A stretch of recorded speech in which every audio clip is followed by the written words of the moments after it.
നമസ്കാരം മൈത്രേയൻ. ആ, നമസ്കാരം.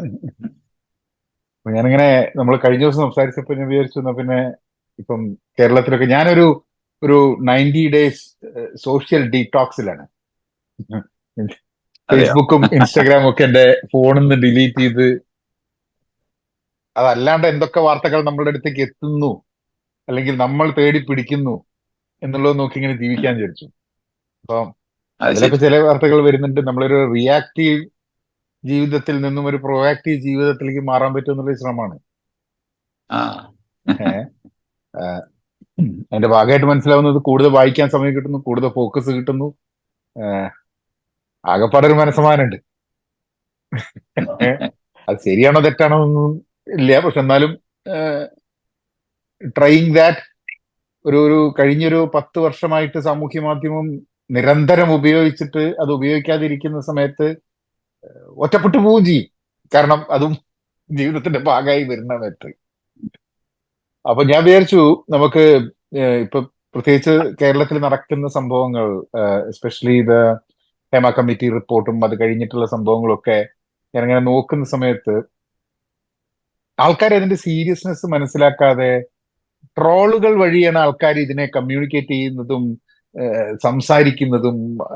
അതിനൊരു ഒരു ഒരു സെക്ഷൽ ആംഗിൾ മാത്രമേ ഇതിനെ ആൾക്കാർ കാണുന്നുള്ളൂ. അപ്പൊ ഞാൻ സൈക്കോളജിക്കൽ സേഫ്റ്റി എന്നുള്ളതിന്റെ ഒരു തൊഴിലിടം, എന്താണ് തൊഴിലിടം, സിനിമാ മേഖല എന്ന് പറയുന്നത് തൊഴിലിടമായിട്ട് ആൾക്കാർ കണക്കാക്കാൻ പറ്റുന്നുണ്ടോ ആൾക്കാർക്ക്, എങ്ങനെയാണ് സിനിമാ മേഖലയെ ആയിട്ട് വരുന്ന സമയത്ത് ഈ തൊഴിലിടമായിട്ടുള്ള ചർച്ചകൾ വളരെ ഡിഫറൻ്റ് ആയി വരുന്നതും, ഒരു കോർപ്പറേറ്റ് വേൾഡിൽ ഒരു സൈക്കോളജിക്കൽ സേഫ്റ്റി എന്ന് പറയുന്നത് എങ്ങനെ വരുന്നു എന്നുള്ള ചില കാര്യങ്ങൾ വെച്ചിട്ട് നോക്കാം ആ. എന്നുള്ള. കാരണം I think normal specifics of Hema committee റിപ്പോർട്ടും specifics of what is being told എന്നുള്ളത് അല്ലാണ്ട്, ഓ ഒരു മിനിറ്റ്, സോറി, റെക്കോർഡിങ് പോയോ എന്നുള്ളത് ഒരു പെട്ടെന്നൊരു സംശയം. സം- റെക്കോർഡ് ചെയ്യുന്നുണ്ട്. സംശയമുണ്ടായി. സംശയമില്ല, അത് നോക്കണം. കാരണം കുറെ സംസാരിച്ച് കഴിഞ്ഞിട്ട് ഉപ്സ് റെക്കോർഡ് ആയിട്ടില്ല എന്ന് പറയുന്നതിനെക്കാട്ടും നല്ലതാണ്. അപ്പം അതാണ്. ആ സ്പെസിഫിസിറ്റി എന്ന് മാറിയിട്ട് കൂടുതലായിട്ട് ഇങ്ങനെയൊരു റിപ്പോർട്ട് വരും, ഈ ചർച്ചകളൊക്കെ ഫ്യൂച്ചറിൽ എന്ത് ചേഞ്ച് കൊണ്ടുവരാൻ സാധ്യതയുണ്ട്, അല്ലെങ്കിൽ എന്തൊക്കെ രീതിയിൽ നമ്മൾ മലയാളി എന്നുള്ള രീതിയിൽ ഒരു പൊതുസമൂഹത്തിൽ ചിന്തിക്കേണ്ട കാര്യങ്ങൾ, എങ്ങനെ പുറത്ത് ജീവിക്കുന്ന ഇപ്പൊ എന്നെ മാതിരിയുള്ള ആൾക്കാർക്ക് ഞങ്ങളുടെ കോർപ്പറേറ്റ്സ് ഇതിലൊക്കെ ഞങ്ങളിപ്പോ സൈക്കോളജിക്കൽ സേഫ്റ്റി ഒക്കെ വളരെയേറെ സംസാരിക്കുന്നുണ്ട്. ഈ അതിലൊരു ആ. ജെൻഡർ ആസ്പെക്ട് ഉണ്ട്, ജെൻഡർ അതീതമായിട്ട് തന്നെ ഈ സംഭവത്തിനെ കുറിച്ചിട്ട് സംസാരിക്കുന്നുണ്ട്. അപ്പം ആ ഒരു രീതിയിലൊക്കെ ഇതിനെ എങ്ങനെ നോക്കിക്കാണാം എന്നുള്ളൊരു മൈത്രേനായിട്ടൊന്ന് സംസാരിക്കാൻ വിചാരിച്ചിട്ടാ. ആ.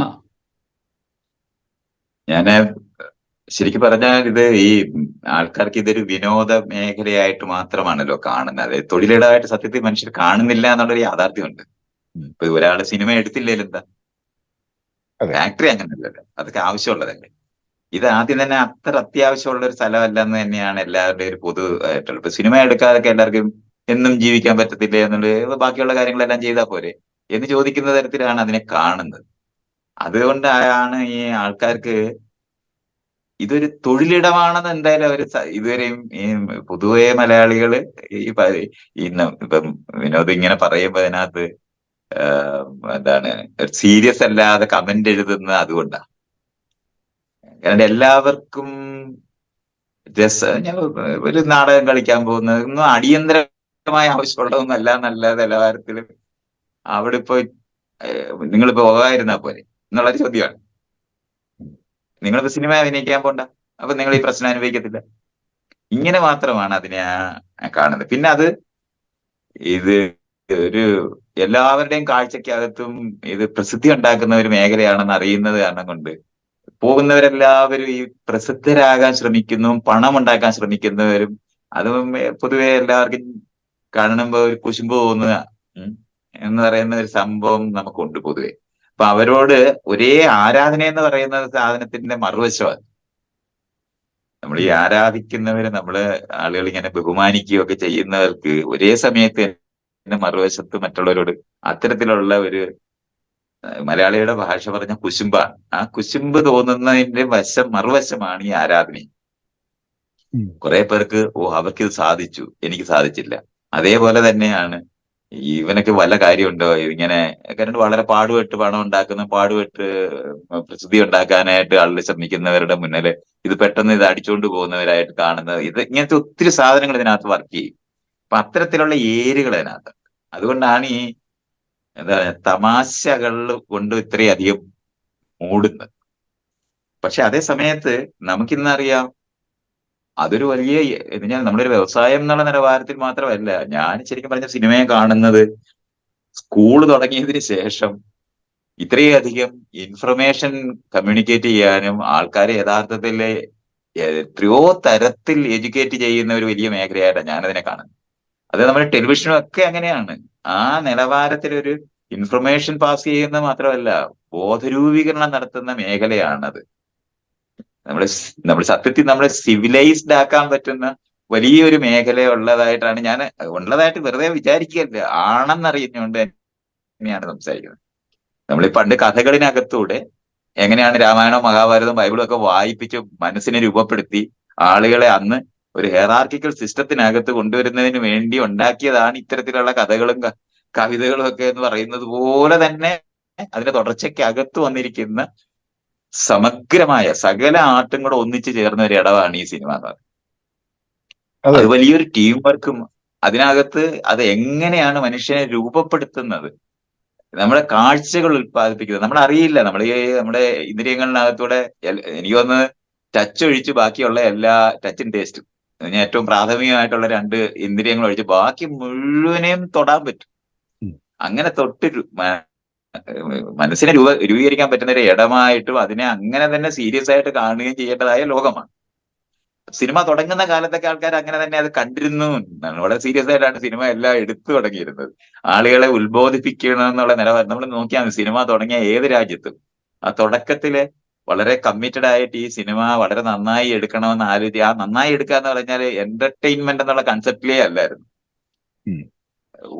കഥ ഒക്കെ പറയും നാടകമൊക്കെ തന്നെയും ആളുകളെ രസിപ്പിക്കുന്നതിനേക്കാളും കൂടുതൽ ഈ പറയുന്ന സീരിയസ് ആയി അവരെ സ്വാധീനിക്കാൻ പറ്റുമെന്ന് കണ്ടെത്തിയിട്ട് തന്നെയായിരുന്നു ഇതെല്ലാം ഉണ്ടായിട്ടുള്ളത്. അപ്പൊ ആ ഏരിയ കാണാതെ പോകുന്നതുകൊണ്ടാണ് ഞാൻ ഈ കമന്റ് അടിക്കുന്നവരുടെ ലോകം ഉണ്ടാകുന്നതെന്നാണ് ഞാൻ കാണുന്നത്.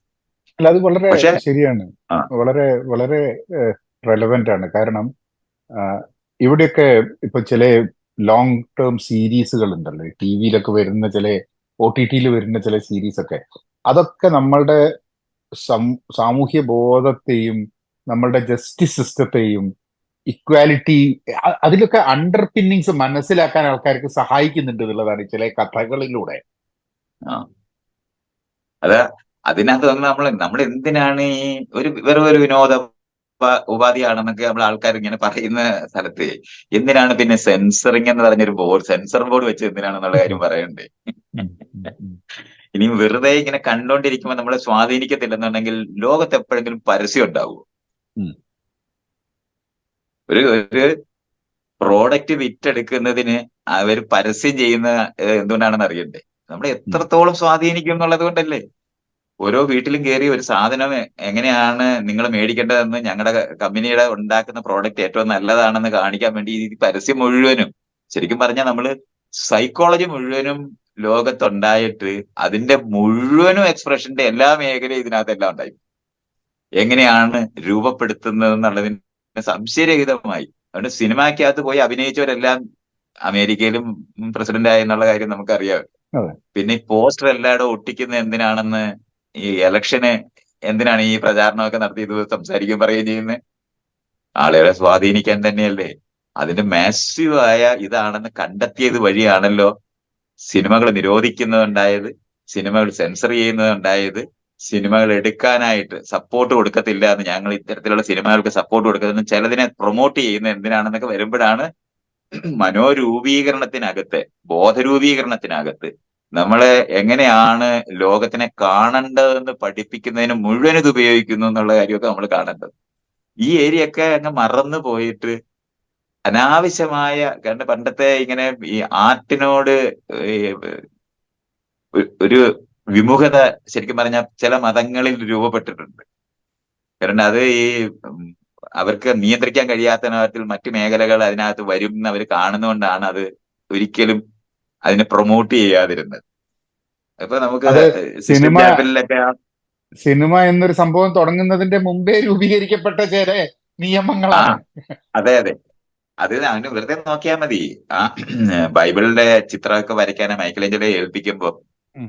അവര് ആ ദൈവം സൃഷ്ടിച്ച അപ്പൊ ശരീരത്തിന് തുണിയൊക്കെ ഇല്ലാതിരുന്ന കാലത്താണല്ലോ. അത് കഴിഞ്ഞിട്ടാണ് പിന്നെ തുണി വരച്ചു ചേർക്കുക ചെയ്തതെന്നൊക്കെ നമ്മൾ ഓർക്കണം. അതെ. അപ്പൊ നമ്മുടെ അത്തരത്തിലുള്ള ഏരിയകളെ പറ്റിയൊക്കെ നമുക്ക് കാണാൻ പറ്റും. അപ്പൊ ഈ കമ്മ്യൂണിക്കേഷന്റെ ഏറ്റവും വലിയ മേഖലയായി അതിനെ കാണാതെ അതിനെ അതിന്റെ സീരിയസ്നെസ്സോടെ സമീപിക്കാതിരിക്കുകയും ചെയ്യുന്നത് കൊണ്ടാണ് ഇത് ഇവർക്ക് ഇവളുമാർക്കൊന്നും ഒരു പണിയുമില്ലേ, വേറൊരു പണിയുമില്ലേ എന്ന് ഉം. ചോദിക്കുന്ന ചോദ്യമൊക്കെ ചോദിക്കുന്നത്. ഉം. എത്ര സീരിയസ് ആയിട്ടാണ്, എത്ര വർഷം ചെലവഴിച്ചിട്ടാണ് ഒരു ആർട്ട് ഫോം ഒക്കെ ഞാൻ അഭിനയത്തിനകത്തൊക്കെ എത്തുന്നത്. നമ്മളിപ്പോ ഈ എന്താണ് ഡാൻസ് പഠിക്കുന്നത്, അല്ലെന്താണ് അതിന് തപസ്യ എന്നൊക്കെ ഉള്ള വാക്കുകളൊക്കെ അതിനകത്ത് പോകുന്നവർക്ക് നന്നായിട്ട് അറിയാം. മുഖത്തെ ഓരോ കണ്ണിനകത്തൊക്കെ ഓരോ ഭാവം മാറി വരുന്നതൊക്കെ പെട്ടെന്ന് കാണിക്കാനൊക്കെ പറ്റുന്നിടത്ത് എത്തണമെന്നുണ്ടെങ്കിൽ എത്ര ട്രെയിൻഡ് ആയാലേ പറ്റുള്ളൂ എന്നും അതിനകത്ത് വളരെയധികം ഇൻവെസ്റ്റ്മെന്റ് ഉണ്ടെന്നും ഒക്കെ കാണേണ്ടതുണ്ട്. അപ്പൊ ഈ മേഖല മനസ്സിലാക്കിക്കൊണ്ട് നമ്മൾ ഇതിനെ തൊഴിലിടമാണ്, വളരെ സീരിയസ് ആയ ഒരു പ്രവർത്തനത്തിന് മറ്റേത് മേഖല പോലെ തന്നെ നമ്മൾ ബഹുമാനിക്കുകയും നോക്കുകയും കാണുകയും ചെയ്യേണ്ടതായിട്ടുള്ള ഒരു ഇടമായിട്ട് ഒരിക്കൽ മനസ്സിലായി കഴിഞ്ഞാൽ അവിടെ നമ്മൾ ഈ ചർച്ച ഈ പറയുന്ന ഇപ്പൊ വിനോദ് ചോദിക്കുന്ന ചോദ്യത്തിന്റെ യഥാർത്ഥ ഉത്തരം എന്ന് പറയുന്നത് നമ്മൾ സീരിയസ് ആയി ഇത് കാണേണ്ടതുണ്ട് എന്ന് മനസ്സിലാക്കി കഴിഞ്ഞാൽ നമ്മൾ അതിനോട് പറയേണ്ടതുമായ രീതി പറയാം. അതെ. അപ്പോഴാണ് ജോലി ചെയ്യുന്നതിന്റെ ഇടത്തിൽ കടക്കുന്ന ഒരാള് സ്വാസ്ഥ്യത്തോടിരിക്കേണ്ട ആവശ്യമുണ്ട് എന്ന് നമ്മൾ കാണുമ്പോഴാണ് ഈ ബാക്കി മുഴുവൻ, അപ്പോഴാണ് നമ്മൾ സിവിലൈസ്ഡ് ആയിട്ട് എങ്ങനെ പെരുമാറണം എന്ന് പറയുന്നതിന്റെ ഏറ്റവും ആവശ്യം വരുന്നത്. അപ്പോഴാണ് അതിന്റെ അതെ. ന്യൂആൻസസിനെ പറ്റിയൊക്കെ നമ്മൾ ചർച്ച ചെയ്യുന്നത്. ഉം. ഇപ്പൊ നമ്മൾ പണ്ട് കാലത്താണെന്നുണ്ടെങ്കിൽ സമൂഹത്തിനകത്ത് താഴെ തട്ടുകൾ ഇങ്ങനെ ഉണ്ടാക്കിയാണല്ലോ നമ്മൾ ഹെറാർക്കിക്കലായ സമൂഹമാണല്ലോ ഉണ്ടാക്കിയത്. ഇപ്പൊ താഴെ തട്ടിൽ ഇടുന്നവരുടെ വികാരങ്ങളെ പറ്റി ആരും ആലോചിക്കാറുമില്ല. വികാരങ്ങൾ ഉണ്ട് അവർക്ക് എന്ന് തന്നെ അംഗീകരിച്ചിട്ടില്ല. അവരെ അങ്ങനെ, അത് നമ്മൾക്ക് ഏറ്റവും വലിയത് തന്നെയാണ്. നമ്മളിപ്പോ ഈ ഹെറാർക്കിക്കൽ സിസ്റ്റത്തിനകത്ത് രണ്ടുപേര് തമ്മിലുള്ള ഇടപെടലുകൾ മറ്റുള്ളവരുടെ മുന്നിൽ ചെയ്യുമ്പം അവർക്ക് എന്ത് സംഭവിക്കുമെന്ന് പോലും ഒരു നിമിഷം ആലോചിക്കുന്നേ ഇല്ല. അത് നമുക്ക് അതേ സമയത്ത് നമുക്ക് തന്നെ കാണാൻ പറ്റും. നമ്മുടെ നാട്ടിലാണെങ്കിൽ നമ്മൾ ഭക്ഷണം കഴിക്കുന്നത് പെരയ്ക്കകത്ത് കയറിയിരുന്ന് രഹസ്യമായിട്ടായിരുന്നു. പുറത്തിരുന്ന് തിന്നുവാണെന്നുണ്ടെങ്കിൽ ആദ്യം തന്നെ കൊതി വരാതെ, നമുക്ക് എന്തെങ്കിലും അസുഖം വരും മറ്റുള്ളവർ കൊതിച്ചിട്ട് നമുക്ക് കുഴപ്പമുണ്ടാകുമെന്ന് വിശ്വസിക്കുന്ന മനുഷ്യരായത് കാരണം കൊണ്ട് മറഞ്ഞിരുന്ന് ഭക്ഷണം കഴിക്കുകയും അതേസമയത്ത് വിസർജ്യം ചെയ്യുന്നത് പുറത്തിറങ്ങി മറ്റുള്ളവരുടെ മുന്നിൽ ചെയ്യുകയും ചെയ്യുന്നതാണ് യഥാർത്ഥത്തിൽ പഴയ സംസ്കാരം. ഈ ഭക്ഷണം കഴിക്കുമ്പം മറ്റുള്ളവർക്ക് ഒരു പ്രശ്നം ഉണ്ടാകുന്നു, നമുക്ക് അതിനെ എമ്പതി ഉണ്ടായിട്ട് അവർക്കില്ലാതെ ഞാനത് തിന്നുന്നു എന്ന് കാണരുത് എന്ന് വിചാരിക്കുന്ന ഒരു വശവും കൂടെ നമുക്ക് സ്വാഭാവികമായി തോന്നുന്ന ഒരു സംഘജീവിക്ക് തോന്നുന്ന എമ്പതി മറ്റുള്ളവരുടെ മുന്നിൽ വെച്ച് ധാരാളം അങ്ങനെയാണ് പണമൊക്കെ പ്രദർശിപ്പിക്കരുത്. അതുപോലെ തന്നെ ഇതെല്ലാം മോഷ്ടിച്ചുകൊണ്ട് പോകുന്ന വശം മാത്രമല്ല, നമ്മുടെ അവരുടെ മുന്നിൽ ഇരിക്കുമ്പോൾ നമുക്കൊരു കുറ്റം അനുഭവിക്കുകയല്ലേ, നമ്മൾ എമ്പതിയുടെ ഭാഗമായിട്ടാണ്. അപ്പൊ നമ്മുടെ ആൾക്കാരോട് നമുക്കത് ഷെയർ ചെയ്യാൻ പറ്റും, പക്ഷെ അന്യർക്ക് അങ്ങനെ ഷെയർ ചെയ്യാൻ പറ്റത്തില്ലല്ലോ. പക്ഷെ അതുകൊണ്ട് അവർക്ക് മനോവേദന ഉണ്ടാകരുതെന്ന് ആലോചിക്കുന്ന വശവും കൂടെ ചേർന്നിട്ടായിരുന്നു നമ്മൾ ഭക്ഷണം കഴിക്കുകയൊക്കെ ചെയ്യുന്നതല്ലോ. ഈ ഏരിയകളിലുള്ള ഈ അപ്പുറത്തിരിക്കുന്ന ആളിനെ പറ്റിയുള്ള കൺസേൺ എല്ലാ മനുഷ്യരിലേക്കും നീട്ടിക്കൊണ്ടു പോകുക എന്നുള്ളതാണ് നമ്മൾ ഈ പറയുന്ന ജനാധിപത്യത്തിൻ്റെതായിട്ടുള്ള സംസ്കാരം. അപ്പോഴാണ് നമ്മൾ ഈ പറയുന്ന എന്തിനാണ് ഒരു ഒരു ഒരു ഒരു പട്ടിക്കും പൂച്ചയ്ക്കും പോലും ഭക്ഷണം കൊടുത്തതിന് ശേഷം നമ്മൾ കഴിച്ചു തുടങ്ങുകയാണെന്നുണ്ടെങ്കിൽ അവർ വിഷമിക്കത്തില്ലെന്നും ജോലി ചെയ്യുന്നവർക്ക് ആദ്യമേ ഭക്ഷണം കൊടുക്കണമെന്നൊക്കെ പറയുന്ന തരത്തിൽ പലതരത്തിലുള്ള സംസ്കാരങ്ങൾ പല നാടുകളിൽ ഈ പറയുന്ന എമ്പതി കൊണ്ടുണ്ടായിട്ടുണ്ട്. ഈ ഏരിയക്കകത്ത് ഒരു വികാസത്തിനെ പറ്റി നമ്മൾ ആലോചിക്കുമ്പോഴാണ് നമ്മൾ കണ്ണ് കാണാത്തവന് കാലില്ലാത്തവന് ഒക്കെ എന്തുമാത്രം ആക്ഷേപകരമായ വാക്കുകൾ ഉപയോഗിച്ചിട്ടായിരുന്നു പണ്ട് കാലത്ത് വിളിച്ചിരുന്നത്. ചെകിടൻ, പൊട്ടൻ, ഞൊണ്ടി, ഉള്ളൻ. നമ്മളിങ്ങനെ നോക്കിയാൽ വാക്കുകൾ തന്നെ നമ്മളിങ്ങനെ എടുത്തു കഴിഞ്ഞാൽ അത് മുഴുവനും ഈ ബോഡി ഷെയ്മിങ് എന്ന് പറയുന്ന വാക്ക് പോലും നമുക്ക് അറിഞ്ഞുകൂടും. അതങ്ങ് ചെയ്യാൻ പറ്റുമെന്നായിരുന്നു. പല്ലൊക്കെ ഉന്തി നിൽക്കുന്നവനൊക്കെ എന്തൊക്കെയായിരുന്നു വിളിക്കുന്നത്. അപ്പൊ ആ ലെവലിലുള്ള സെൻസിറ്റിവിറ്റികള് തീരെ ഇല്ലാതിരുന്ന ഒരു സ്ഥലത്തു നിന്നാണ് നമ്മൾ ഈ പറയുന്ന ലോകത്തിനകത്തേക്ക് കടന്നു വരുന്നത്. ഈ കടന്നു വരുന്നത് കാരണം കൊണ്ട് നമ്മുടെ ഈ ആധുനിക ജനാധിപത്യ സംസ്കാരം എന്ന് പറയുമ്പോൾ അപ്പുറത്തിരിക്കുന്ന ആള് അന്യരല്ല, തുല്യരാണ് എന്ന് പറയുന്ന ഒരു വലിയ, എന്താ പറയണ്ട, അടിസ്ഥാനപരമായ മദർ ബോർഡ് മാറ്റിയ സ്ഥലമാണ്. മറ്റേത് ഹെയറാർക്കി മാത്രമേ ഉണ്ടായിരുന്നുള്ളൂ. അതുകൊണ്ട് അവരെ മനുഷ്യരായി ആരും കണ്ടിരുന്നില്ല, അവർക്ക് ഫീലിങ്സ് ഉണ്ടെന്ന് വിചാരിക്കുന്നില്ല. അവരുടെ മുന്നില് നമുക്ക് തന്നെ കഴിഞ്ഞ പഴയ കാല എന്താണ് രാജാവിന്റെ ഒക്കെ കാര്യം എന്ന് പറഞ്ഞാൽ, അയാള് തിന്നുക എടുക്കുക എന്നൊക്കെ പറയുമ്പോൾ മറ്റുള്ളവരെല്ലാം ദരിദ്രരായ ആൾക്കാരാണ് ഈ സെർവ് ചെയ്യുന്നത്. അവരിതൊക്കെ കണ്ടുകൊണ്ട് നിൽക്കാനല്ലേ പറ്റുള്ളൂ. ഇതില് ഒരു ഇൻട്രസ്റ്റിംഗ് സാധനം. ഇപ്പൊ നമ്മളിപ്പം പലപ്പോഴും ഈ ചർച്ചകൾ കാണുമ്പോഴും അല്ലെങ്കിൽ പോയിന്റഡ് ക്വസ്റ്റ്യൻസ് വരുമ്പോഴും ആൾക്കാരെ ട്രാപ്പ് ചെയ്തിട്ട് എന്തെങ്കിലും പറയിപ്പിക്കുന്നതും ഒക്കെ ചെയ്യുമ്പോൾ ഒരു ഒരു ലാക്ക് ഓഫ് സെൽഫ് അവയർനെസ് എന്ന് പറഞ്ഞൊരു സംഭവം ഉണ്ടോ? ഒരു ആൾക്കാർക്ക് അവരെ ഒരു കഴിഞ്ഞ ദിവസം പറഞ്ഞു ആത്മാവി ബോധം എന്ന് പറഞ്ഞിട്ട്, അതായത് നമ്മളെ പറ്റി തന്നെ ഉള്ളതല്ല, നമ്മൾ പറയുന്നതിന്റെ ഇമ്പാക്റ്റുകൾ നമ്മളുമായി സംസാരിക്കുന്ന ആൾക്കും നമ്മളുടെ സംസാരം കേട്ടുകൊണ്ടിരിക്കുന്ന ഒരാൾക്കും എന്ത് മാറ്റം ഉണ്ടാവുന്നു അല്ലെ എന്ത് ഇമ്പാക്റ്റ് ഉണ്ടാവുന്നു എന്ന് അറിയാൻ കഴിയാത്തതാണ്. അല്ല ഇത് കേരളത്തിന്റെ സംഭവം മാത്രമാണ് എന്നുള്ള രീതിയിൽ ഞാൻ നോക്കുന്നത്. ജനറലി മനുഷ്യന്റെ ഒരു പ്രശ്നമാണ് അതെന്ന് എനിക്ക് തോന്നാറുണ്ട്. ഞാനത് മനുഷ്യർ, അതുകൊണ്ടാണ് ഞാൻ ഈ പറഞ്ഞ ഇൻസെൻസിറ്റീവ് ആയിട്ട് മറ്റേ നമ്മളീ ഇത് പല സമയങ്ങളിൽ ആൾക്കാർ ചെയ്തത്. ഇപ്പൊ നമ്മള് കല്യാണങ്ങളില് നമ്മുടെ കുടുംബങ്ങളല്ലേ, ആ കുടുംബങ്ങളാണ് അവര് നമ്മുടെ സ്വന്തക്കാരാണെന്ന് വിചാരിക്കുന്നവരെ ഓരോ ആളെയും കൊച്ചാക്കാൻ വേണ്ടിയാണ് നമ്മൾ വസ്ത്രം ധരിക്കുന്നത്, പ്രദർശിപ്പിക്കുകയല്ലേ ചെയ്യുന്നത്. ഇത് നമ്മൾ വളരെ നമ്മുടെ സട്ടിലായിട്ട് നമ്മൾ അവരെ അണ്ണർത്തി ചെയ്യുന്ന എല്ലാ പണിയും ചെയ്യും. വീട് വെച്ചോ എന്നൊക്കെ ചോദിക്കുമ്പോ എത്ര മുറിയുണ്ട്, നമ്മൾ ഈ മുറിയൊക്കെ എത്ര ഉണ്ടെന്ന് നമുക്ക് കഴിയാത്തപ്പോഴും നമ്മള് 5 ബെഡ്റൂം ഉള്ളത് ഉണ്ടാക്കി പോകുന്നത് ഈ അപ്പുറത്തിരിക്കുന്ന ആളുകൾ നമ്മളെ കൊച്ചായിട്ട് വിചാരിക്കും എന്ന് പറയുന്ന കോമ്പറ്റീഷനകത്ത് പെട്ടാണ് നമ്മൾ എല്ലാവരും ജീവിച്ചോണ്ടിരിക്കുന്നത്. ഇത് എല്ലാ മേഖലകളിലും. അല്ലാതെ ഇതിനകത്ത് ഇപ്പൊ കവിത എവിടെ അടിച്ചു വന്നു എന്നുള്ള കാര്യം വളരെ പ്രധാനമാണ്. അത് നമ്മൾ തോന്നത്തില്ലേ ഇത് ഇങ്ങനെ പാവം പിടിച്ച കുറച്ച് മനുഷ്യരുടെ പ്രശ്നമാണ്? അങ്ങനെയല്ല. നമ്മൾ ഈ നിങ്ങള് പരീക്ഷയ്ക്ക് എത്ര മാർക്ക് കിട്ടി എന്ന് ചോദിക്കുന്ന ചോദ്യം, ഏത് കമ്പനിയിലാണ് ജോലി എന്നുള്ള കാര്യം, നമ്മൾ ഏത് കാറാണ് മേടിച്ചത് എന്നുള്ള കാര്യം, ഇങ്ങനെ ഏത് നമ്മൾ ഞാൻ പറഞ്ഞല്ലോ അത്ര വാസ്റ്റാണ്.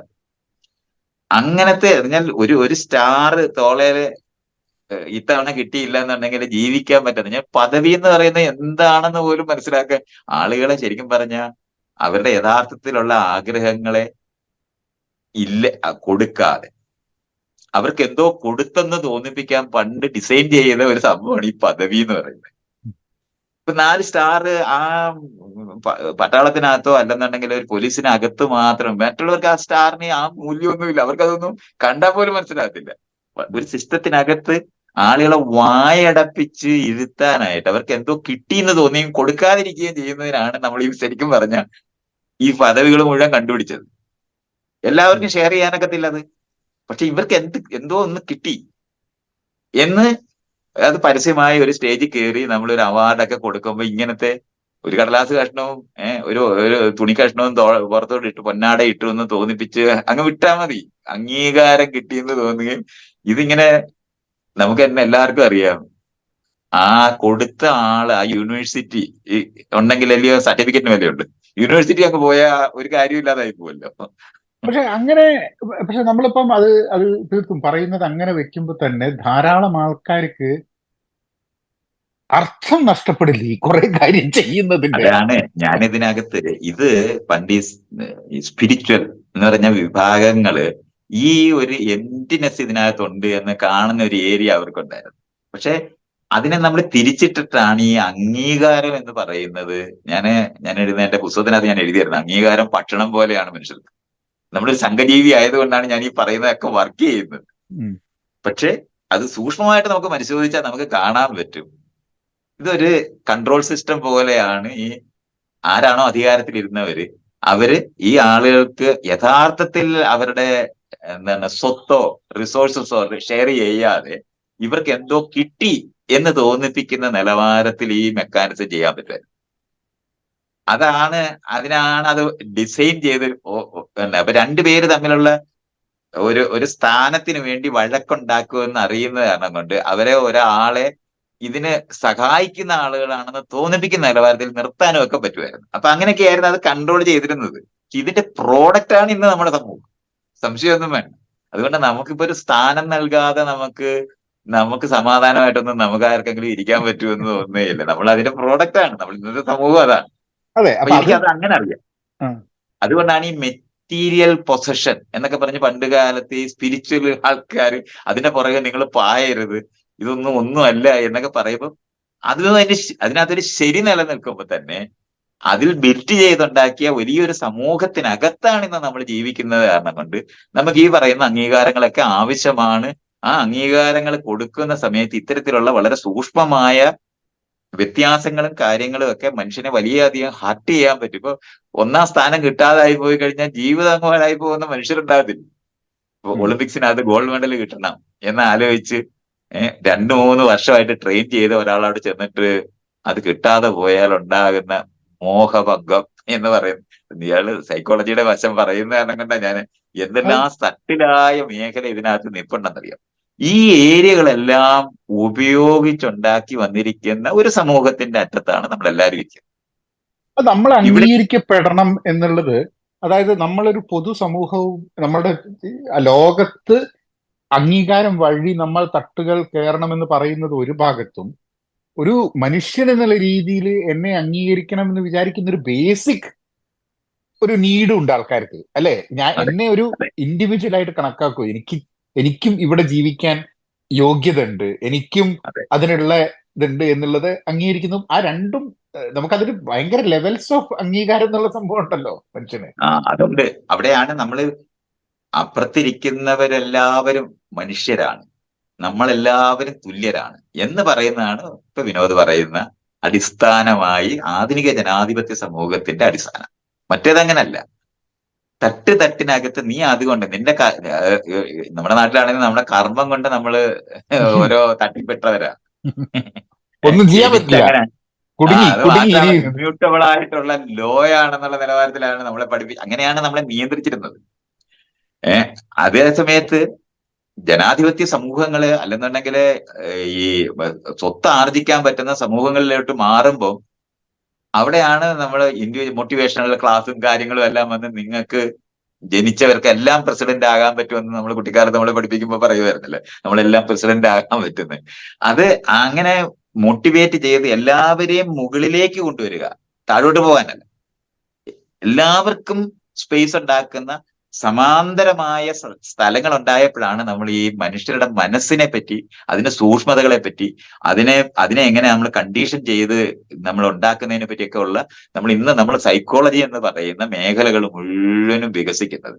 അപ്പോഴാണ് നമ്മുടെ വാക്കുകൊണ്ട്, നോട്ടം കൊണ്ട്, നമ്മുടെ പ്രവൃത്തി കൊണ്ട്, നമ്മളെ ശരീര ചലനങ്ങളും കൊണ്ട്, നോട്ടം കൊണ്ടും ഒക്കെ മറ്റുള്ളവരെ വിഷമിപ്പിക്കാൻ കഴിയുമെന്നും അവരെ ഉത്തേജിപ്പിക്കാൻ കഴിയുമെന്നും രണ്ടും നമ്മൾ മനസ്സിലാക്കും. അതിന്റെ നിയന്ത്രണങ്ങളെ പറ്റിയുള്ള മേഖലയ്ക്കകത്താണ് നമ്മൾ ഈ സിവിലൈസ്ഡ് ആകുക എന്ന് ഇന്ന് പറയുന്ന അർത്ഥത്തിൽ വരുന്നത്. ഈ മറ്റേത് സംസ്കാരം അൺകംഫർട്ടബിൾ, എന്ന് പറഞ്ഞാൽ തട്ട് സംസ്കാരത്തിൻ്റെതായിരുന്നു പണ്ട് സംസ്കാരം. അതെ, ഈ ഇന്നങ്ങനല്ല, അൺകംഫർട്ടബിൾ ആക്കുക. സമാന്തരതയുടെ അതെ, അതെ, സംസ്കാരം. അൺകംഫർട്ടബിൾ ആക്കുക എന്നുള്ള ഒരു സംഭവം നിരന്തരം നമ്മളെ ഓരോ ചലനത്തിൽ നിന്നും ഓരോ സ്ഥാനത്തു നിന്നും നമ്മൾ മുമ്പിലിരിക്കുന്ന ആളെയും സൈഡിൽ ഇരിക്കുന്ന ആളെയും ഒക്കെ അൺകംഫർട്ടബിൾ ആക്കാനും കംഫർട്ടബിൾ ആക്കാനും പറ്റുമെന്നുള്ളൊരു ഫാക്ടർ അല്ലേ? പറ്റും. അതെ, ആ സാധനമാണ് നമ്മൾ ഇന്ന് നിങ്ങൾ ഹ്യൂമൻ റൈറ്റ്സ് എന്ന് പറഞ്ഞ ഒരു കൺസെപ്റ്റ് നമ്മൾ എന്തുകൊണ്ടാണ് ലോകത്തുണ്ടാക്കിയത്. അതേപോലെ തന്നെ ഹാൻഡിക്യാപ്ഡ് എന്ന് വിളിക്കുന്ന വാക്കുകൾ ഉപയോഗിക്കാതെ ഡിഫറൻറ്റ്ലി ഏബിൾഡ് എന്ന് നമ്മൾ പറയുന്നിടത്ത് എത്തുന്നത്. ഇത് മുഴുവനും വിനോദ് പറയുന്ന ഈ സൈക്കോളജിക്കൽ എന്ന് പറയുന്ന മേഖല മനസ്സ് രൂപപ്പെടുത്തുന്നതിനകത്ത് നമ്മൾ കാണേണ്ടതായിട്ടുള്ള ഇതെങ്ങനെ രൂപപ്പെട്ടു എന്നുള്ളതാണ് ഞാൻ നേരത്തെ പറഞ്ഞത്. അതിന്റെ വാല്യൂസിൽ നിന്നെടുത്തുനിന്ന് നമ്മൾ ഈ സമാന്തരമായി സൈഡിൽ ഇരിക്കുന്നവരെ നമ്മുടെ തുല്യരായി കണ്ട് അവരോട് എങ്ങനെ പെരുമാറണമെന്ന് പറയുന്ന പുത്തൻ സംസ്കാരത്തിനെ പറ്റിയാണ് നമ്മൾ ഈ പറയുന്ന സൂക്ഷ്മതകളോട്. അവിടെയാണ് വാക്കുകളും നോട്ടങ്ങളും ഭാവങ്ങളും ഒക്കെ തന്നെ നോട്ടത്തിനെ പറ്റിയൊക്കെ ആദ്യമായിട്ട് ഈ ഫെമിനിസ്റ്റ് കൺസെപ്റ്റിലൊക്കെ പറയുമ്പോഴാണ് മെയിൽ ഗെയ്സ് എന്ന് പറയുന്നൊക്കെ നമ്മൾ ചർച്ച ചെയ്യാൻ എടുക്കാൻ അങ്ങനെയാ വന്നത്. മറ്റേ ഒറ്റ നോട്ടത്തിൽ ഞാൻ അവനെ ഇരുത്തി എന്നൊക്കെ പറയത്തില്ല. അത് ഹരാസ്മെന്റ് ആണെന്ന് കാണുക ഉണ്ടെങ്കിൽ ഈ പറയുന്ന ആധുനിക സംസ്കാരത്തിനെ പറ്റിയുള്ള നമുക്ക് ഇൻസൈറ്റ് ഉണ്ടെങ്കിൽ മാത്രമേ അത് കാണാൻ കഴിയുള്ളൂ. ഈ നമ്മളൊരു ഒരു ഒരു കാറ് മേടിച്ച് അപ്പുറത്തിരിക്കുന്നവരെ ഇംപ്രസ് ചെയ്യുമ്പോൾ അവരെ ഹർട്ട് ചെയ്യുന്നുണ്ടോ ഇല്ലയോ എന്നുള്ള കാര്യം ശ്രദ്ധിക്കേണ്ടതുണ്ടല്ലോ. ഈ ശ്രദ്ധയാണ് പണ്ട് കാലത്തില്ലാത്തത്. ഞാൻ അപ്പൊ എല്ലാവരും കൊട്ടാരത്തിൽ എത്തിച്ചേരാനും എല്ലാവരും ഈ എന്താണ് രാജാവിനെ പോലെ ആയിത്തീരാനും ഒക്കെ ആയിരുന്നല്ലോ നമ്മുടെ സകല കഥയ്ക്കകത്തും അങ്ങനല്ലേ.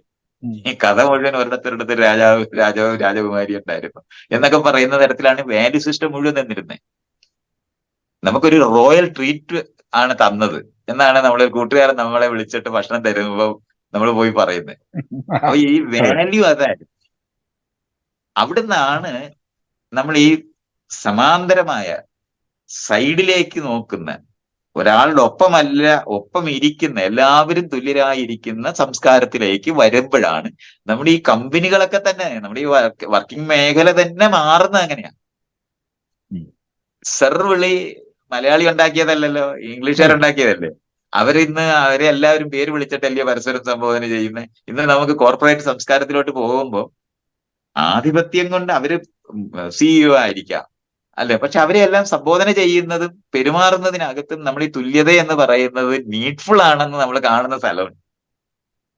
അതാണ് റിസോഴ്സസിനകത്ത് ഇന്നും നമുക്ക് അത് ഉണ്ടാക്കിയെടുക്കാൻ കഴിഞ്ഞിട്ടില്ല എന്നുള്ള യാഥാർത്ഥ്യം. പക്ഷെ ഇപ്പൊ ഞാനൊക്കെ ഇപ്പൊ ഓഫീസിൽ എന്റെ വർക്കിന്റെ ഭാഗമായിട്ട് ധാരാളം ഈ ട്രാൻസ്ഫോർമേഷൻ, കമ്പനിയിൽ ഉണ്ടാവുന്ന ട്രാൻസ്ഫോർമേഷനും എംപ്ലോയി ട്രാൻസ്ഫോർമേഷനും ഓർഗനൈസേഷൻ സൈക്കോളജിയും സൈക്കോളജിക്കൽ സേഫ്റ്റി, ഇങ്ങനത്തെ കുറെ സാധനങ്ങളൊക്കെ എടുത്തു. ഈ സർ എന്നുള്ള വിളി തന്നെ ഞങ്ങളൊക്കെ സർ എന്നുള്ള ഉപയോഗിക്കാറുണ്ട്. പക്ഷെ അതിന് നമ്മളെ നാട്ടിൽ ഉപയോഗിക്കുന്ന സർ വിളി അല്ല, ഒരു അധികാരത്തിൻ്റെതല്ല. ഇപ്പൊ ഞങ്ങൾ സംസാരിക്കുമ്പം ജെന്റിൽമാൻ, ലേഡീസ്, സർ എന്നൊക്കെ പറഞ്ഞ സർ എന്ന് പറയുന്ന സമയത്ത് നമ്മളൊരു ഒരു ഒരു ഒരു പ്രയോഗത്തിന്റെ ഭാഗമായിട്ട് അവിടെയാണ് നമ്മൾ ഈ വാക്കിന്റെ മുന്നേ പരസ്പരം എന്ന് പറയുന്നത്. നമ്മളിപ്പോ പറയുമ്പോൾ ബഹുമാനം, ഞാൻ സംസാരിക്കുകയും പറയുകയും ചെയ്യുകയും ഞാൻ ഇതൊക്കെ പറയാൻ ശ്രമിക്കുമ്പോൾ ആൾക്കാർ മനസ്സിലാക്കുന്നത് ബഹുമാനിക്കണ്ട എന്ന് പറയുന്ന അവര് വിചാരിക്കുന്നു. അതെ അതെ. അല്ല, അത് പലപ്പോഴും ഞാൻ മൈത്രേയൻ പറയുന്ന കാര്യവും ഞാനത് ആൾക്കാരെ ബഹുമാനിക്കരുത്, താങ്ക്ഫുൾ ആവരുത് എന്നൊക്കെ മൈത്രേയൻ പറഞ്ഞതിൽ നിന്നും എടുത്തിട്ട് ആൾക്കാർ സംസാരിക്കാറുണ്ട്. അല്ല, അപ്പൊ ഞാൻ ഈ പരസ്പരം എന്ന് പറയുന്ന വാക്ക് ഇതിനെ മുന്നേ വെക്കുന്നതാണ് ഞാൻ ഈ പറയുന്നത്. മറ്റേത് ഹെറാർക്കിക്കലായിരുന്നു പണ്ട്. ഇപ്പം നന്ദി വേണം എന്ന് പറയുമ്പോ പഴയ നന്ദി എന്ന് പറയുന്നത് ഉണ്ട ചോറിന് നന്ദി വേണം എന്നുള്ളതാണ്. ഇത് പരസ്പരമുള്ള സംഭവമല്ല. അത് നമ്മള് ഒരു ഹെറാർക്കിക്കൽ വാല്യൂ സിസ്റ്റത്തിനകത്ത് നിങ്ങൾ എന്നോട് വിധേയപ്പെട്ട് നിൽക്കണമെന്ന് പറയുന്ന നന്ദിയെ പറ്റിയാണ് അവർ സംസാരിച്ചിട്ടുള്ളത്. വിധേയത്വത്തിൻ്റെതായ ആ സ്ഥലത്തു നിന്ന് മാറി പരസ്പരം ഗ്രാറ്റിറ്റ്യൂഡ് ഉള്ളവരായിട്ടിരിക്കുക എന്ന് പറയുന്നതാണ് നമ്മൾ ഈ പറയുന്നത്.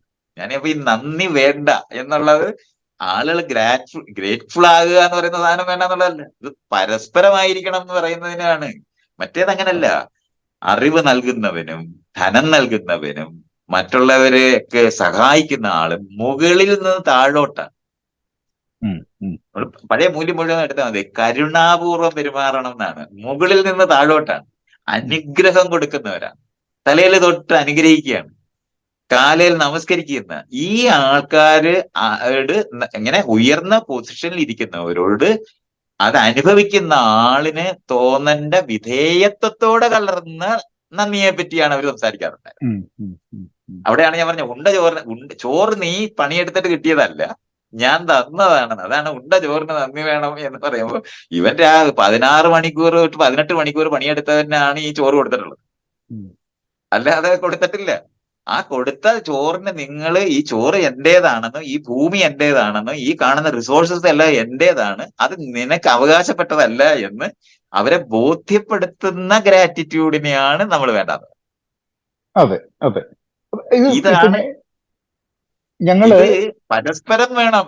പരസ്പരം എന്ന് പറയുന്ന അവിടെയാണ് ബഹുമാനം എന്ന് പറയുന്നതും ഉം. സ്നേഹം എന്ന് പറയുന്നതും മുകളിൽ നിന്നും താഴോട്ട് ഒഴുകുന്ന ഒരു മെക്കാനിസത്തിലല്ലാതെ സമാന്തരമായി പരസ്പരം കംഫർട്ടബിൾ ആക്കി മാറ്റുക എന്ന് പറയുന്നതാണ് നമ്മൾ ഈ തൊഴിലിടത്തിലെ പുത്തൻ സംസ്കാരത്തിനെ പറ്റി പറയുന്നത് മുഴുവൻ. അല്ല, അതിപ്പോ ഇപ്പം ഞങ്ങളുടെ വർക്കിന്റെ നമ്മള് ഭാഗമായിട്ടും പലപ്പോഴും ഞങ്ങള് പറയുന്ന ഒരു സാധനമുണ്ട്. ഇപ്പൊ നമ്മളെപ്പോഴും എംപത്തറ്റിക്കൽ ആവണം എന്ന് പറയുന്ന സമയത്ത്, സഹാനുഭൂതി വേണം എന്ന് പറയുന്ന സമയത്ത്, ഇപ്പൊ ഞാനും എന്റെ കൊളീഗും ബോസും ഒക്കെ ഞങ്ങളൊക്കെ സംസാരിക്കും പറയും, ചിലപ്പോൾ നമുക്ക് മുകളിലേക്ക് എംപത്തറ്റിക് ആവേണ്ട ആവശ്യമുണ്ടെന്നില്ല. അതായത് ചിലപ്പോൾ നമ്മളെക്കാട്ടും ടൈറ്റിൽ വൈസ് കമ്പനിയിൽ ഹൈറാർക്കിയിൽ മുകളിൽ നിൽക്കുന്ന ചില ആൾക്കാര് ആ പൊസിഷനിലേക്ക് വന്നിട്ട് അവർക്ക് ജോലി ചെയ്യാൻ പറ്റാതെ കുടുങ്ങിപ്പോകുന്ന ചില അവസരങ്ങളുണ്ട്. അപ്പൊ നമുക്ക് ഇവിടെ നിന്നുകൊണ്ട് നമുക്ക് മനസ്സിലാവുന്നുണ്ട് അവരുടെ സ്ട്രഗിള്. അപ്പം അപ്പൊ അവരെ അങ്ങോട്ട് ഹെൽപ്പ് ചെയ്യേണ്ട ഒരു ഉത്തരവാദിത്തമുണ്ട്. പരസ്പരം പറയുന്ന സമയത്ത് നമ്മൾ ഒരേ ലെവലിൽ ഇരുന്നിട്ട് ഇവരെ ഹെൽപ്പ് ചെയ്യാൻ നോക്കുക. ആ ഹൈറാർക്കിക്ക് പലപ്പോഴും ഹൈറാർക്കി ഉണ്ടാവുമ്പം നമ്മളിപ്പം ടൈറ്റിൽ വൈസ് എനിക്ക് വേറൊരാളെക്കാട്ടും കുറവ് ടൈറ്റിലാണെങ്കിൽ എപ്പോഴും ഞാൻ വിചാരിക്കുക അയാൾക്ക് എന്റെ ഹെൽപ്പിന്റെ ആവശ്യമില്ല, കാരണം എനിക്കിപ്പോ അയാളെ എംപത്തറ്റിക് ആവണ്ട, ഇങ്ങോട്ട് മതി എന്നുള്ളൊരു തോന്നലുണ്ട്. പക്ഷെ അയാളുടെ പ്രശ്നം കൂടെ നമ്മൾ പലപ്പോഴും ഇപ്പൊ കോർപ്പറേറ്റ് സെക്ടറിലൊക്കെ പലപ്പോഴും നമ്മൾക്ക് മനസ്സിലാവുന്നത് എന്ന് പറഞ്ഞു കഴിഞ്ഞാൽ അയാളും തയ്യാറാണ്. ഇതൊരു നമുക്ക് ഡിഫറെന്റ് ടൈറ്റിലിൽ നമ്മൾ ഈ കമ്പനിയിൽ നിലനിൽക്കുന്നതിന് കാരണം ഈ കമ്പനിയുടെ ഒരു സ്ട്രക്ചറാണ്, അല്ലാണ്ട് നമ്മൾ തമ്മിൽ തുല്യത ഇല്ലാത്തതുകൊണ്ട് അല്ല എന്നുള്ള രീതിയിലുള്ള ഒരു പരസ്പര അണ്ടർസ്റ്റാൻഡിങ് ഉണ്ട് ആൾക്കാർ തമ്മിൽ. ഇപ്പം ഞാനൊക്കെ ഓഫീസിൽ ഞങ്ങളിപ്പം ധാരാളം ഉപയോഗിക്കുന്നത് ഇപ്പൊ ഒരു സ്ത്രീയുമായിട്ടാണ് ഞങ്ങൾ സംസാരിക്കുന്നത് വിചാരിക്കുന്നത്. കുറച്ച് കഴിഞ്ഞിട്ട് ഞാൻ ഇടയ്ക്ക് ചോദിക്കാറുണ്ട്, ഞാൻ മാൻസ്പ്ലെയിനിങ് ചെയ്യാറുണ്ടോ? അപ്പൊ ഞങ്ങളൊക്കെ ധാരാളം ഉപയോഗിക്കുന്ന ഒരു വാക്കാണ് ഈ മാൻസ്പ്ലെയിനിങ്. അപ്പം പറയും ഒന്ന് ട്രിഗർ ചെയ്യണം, കാരണം നമുക്കറിയില്ല, നമ്മളുടെ സ്വഭാവത്തിന്റെ ഭാഗമായിട്ട് നമ്മളിത് ഈ എക്സ്പ്ലെയിനിങ് എപ്പോൾ മാൻസ്പ്ലെയിനിങ് ആയി മാറുന്നു എന്നുള്ളത് നമ്മൾ തന്നെ അറിയാതെ പോവുകയാണ്. ആ ഒരു സത്യത്തിൽ എന്റെ ജീവിതത്തിൽ ഞാൻ ഈ ഫെമിനിസം കേരളത്തിനകത്ത് നമ്മൾ ഈ തരത്തിൽ തുല്യതയെ പറ്റി മനസ്സിലാക്കിയിട്ട് ഫെമിനിസ്റ്റ് ഓർഗനൈസേഷൻ ആദ്യമായിട്ട് ഉണ്ടാക്കിയതാണ്. ആ ഉണ്ടാക്കുന്ന സമയത്ത് എന്റെ സ്ത്രീ സുഹൃത്തുക്കളായിരുന്നവരാണ് അതിനകത്ത് ഏറ്റവും കൂടുതൽ അവരുടെ റോളാണല്ലോ വലുത്. അപ്പൊ ആ സമയത്തൊക്കെ ഈ നമുക്ക് അറിവ് പലതരത്തിലുള്ള പ്രവർത്തനം കൊണ്ട് ഉണ്ടായി പോവുകയും കറക്റ്റ് ചെയ്യണമെന്ന് ഇങ്ങനല്ല അത് വേണ്ടത് എന്ന് അറിയാതെ പറഞ്ഞു പോയിട്ട് അവസാനം നമ്മൾ നേതൃത്വത്തിൽ പെട്ടുപോകുമല്ലോ. അപ്പൊ പുരുഷന്മാരായി പോകുന്നവര് അവരുടെ അപ്ബ്രിങ്ങിങ് കൊണ്ട് അവർക്ക് കിട്ടുന്ന അഡ്വാൻറ്റേജുകളും പുറത്ത് ഇറങ്ങിപ്പോയി ഇഷ്ടം പോലെ മനുഷ്യരുമായിട്ട് ബന്ധപ്പെട്ട് രൂപപ്പെടുത്തുന്ന ഒരു വ്യക്തിത്വമാണല്ലോ പുരുഷന്മാർക്കുള്ളത്. സ്ത്രീകളെ നിയന്ത്രിച്ച് വീട്ടിനകത്ത് വളരെ എല്ലാ തരത്തിലുള്ള എബിലിറ്റികൾ വികസിക്കാതെ നോക്കുക എന്ന് പറയുന്ന തരത്തിലാണല്ലോ സ്ത്രീകളെ വളർത്തിക്കൊണ്ടിരുന്നത്. എന്നിട്ട് ഇവര് വേണമല്ലോ തുല്യരായിട്ട് പെരുമാറാൻ. എന്ന് പറഞ്ഞാൽ ഒരു എബിലിറ്റിയും രൂപപ്പെടാൻ അനുവദിക്കാതെ രൂപപ്പെടുത്തിയ സ്ത്രീകളും ഇത് സ്വാഭാവികമായി പുരുഷന്മാർക്കുള്ളതാണെന്ന് വിചാരിക്കുന്ന തരത്തിൽ പുരുഷന്മാര് വളരുകയും ചെയ്തിട്ട് അവരുടെ കഴിവുകളെല്ലാം അവരുടെ സ്വന്തമായിട്ടിരിക്കുന്ന ഒരു യുക്തിക്കകത്താണ് ലോകം നിന്നിരുന്നത്. അവിടെ നിന്നാണല്ലോ നമ്മൾ സർക്കസ് കളിക്കുന്നിടത്തും ഓട്ടത്തിനകത്ത് പോയാലും ടെക്നോളജിയിൽ പഠിക്കുന്നതായാലും ശരി, ഇന്ന് നമുക്ക് കാണണമെന്നില്ല ആയിരക്കണക്കിന് സയന്റിസ്റ്റുകൾ ഇന്ന് ഇപ്പം സ്ത്രീകളുടെ ഇടയിൽ നിന്നുണ്ടാകുന്നതൊക്കെ ഈ ഓപ്പർച്യൂണിറ്റി പ്രൊവൈഡ് ചെയ്ത് കൊണ്ടുവരുന്നത് വഴി. ഇത് ജാതി സമ്പ്രദായത്തിനകത്തും ഇതേ പ്രശ്നം. മറ്റേ അങ്ങനല്ല, നിങ്ങൾക്ക് അറിഞ്ഞുകൂടെ, നിങ്ങൾ കർമ്മം കൊണ്ട് നിങ്ങൾ താഴെപ്പെട്ടു പോയതാണെന്ന് പറയുന്ന പോലെ ലിംഗം കൊണ്ട് നിങ്ങൾ താഴെപ്പെട്ടു പോയതാണ്. ഇതാണ് അതിനകത്തെ ലോകം. ഇതിനകത്തൂടെ രൂപപ്പെട്ടു വരുമ്പോൾ നമ്മൾ ഈ സംസാരിക്കുമ്പോഴെല്ലാം അറിയാതെ നമ്മുടെ എബിലിറ്റികൾ കാണിക്കുകയും നമ്മുടെ അറിവ് കാണിക്കുകയും ഈ നേരത്തെ പറഞ്ഞ പോലെ അപ്പുറത്തിരിക്കുന്ന ആളിനെ രണ്ടാമതാക്കിയാണ് നമ്മൾ എപ്പോഴും വലുതാകുന്നത്. ആ ഒരു സ്വഭാവം അറിഞ്ഞോ അറിയാതെയോ നമ്മൾ എത്ര ഈ വിഷയം പറഞ്ഞതിന് ശേഷവും സംസാരിച്ചു തുടങ്ങുമ്പോൾ നമ്മൾ ഇത് കടന്നു വരും. കാരണം നമ്മൾ രൂപപ്പെട്ടു വരാം. ഇതുകൊണ്ടാണ് ഈ മാൻസ്പ്ലെയിനിങ് എന്ന് പറയുന്ന സാധനത്തിൽ പെട്ടുപോകുന്നത്. അത് പക്ഷെ നമ്മളുടെ ഒരു സെൽഫ് അവയർനെസിന്റെ ഭാഗത്തിൽ കൂടെ മാത്രമേ നമുക്കത് റിയലൈസ് ചെയ്യാൻ പറ്റുള്ളൂ. കാരണം എന്താ വെച്ചാൽ അത് നമ്മളിങ്ങനെ കോൺസ്റ്റന്റ്ലി കോൺഷ്യസ് ആയിട്ട് ചെക്ക് ചെയ്തോണ്ടിരിക്കണം, നിരന്തരം. മാത്രമല്ല ചെക്ക് ആൻഡ് മെഷേഴ്സ് അപ്പുറത്തുള്ളവര് പറയാൻ പഠിപ്പിക്കുകയും കൂടെ ചെയ്യണം. ഞാൻ അറിയാതെ ഭാവഹാവാദികൾ എന്നാണ് പണ്ട് പറയുന്നത്.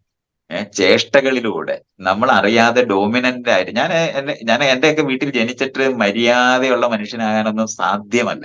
കാരണം അത്രത്തോളം ഡോമിനേറ്റിംഗ് ആയിട്ടുള്ള വ്യക്തികളെ രൂപപ്പെടുത്തുന്ന കുടുംബ സംവിധാനങ്ങളിലൂടെയാണ് ഞാനൊക്കെ രൂപപ്പെട്ടു വന്നത്.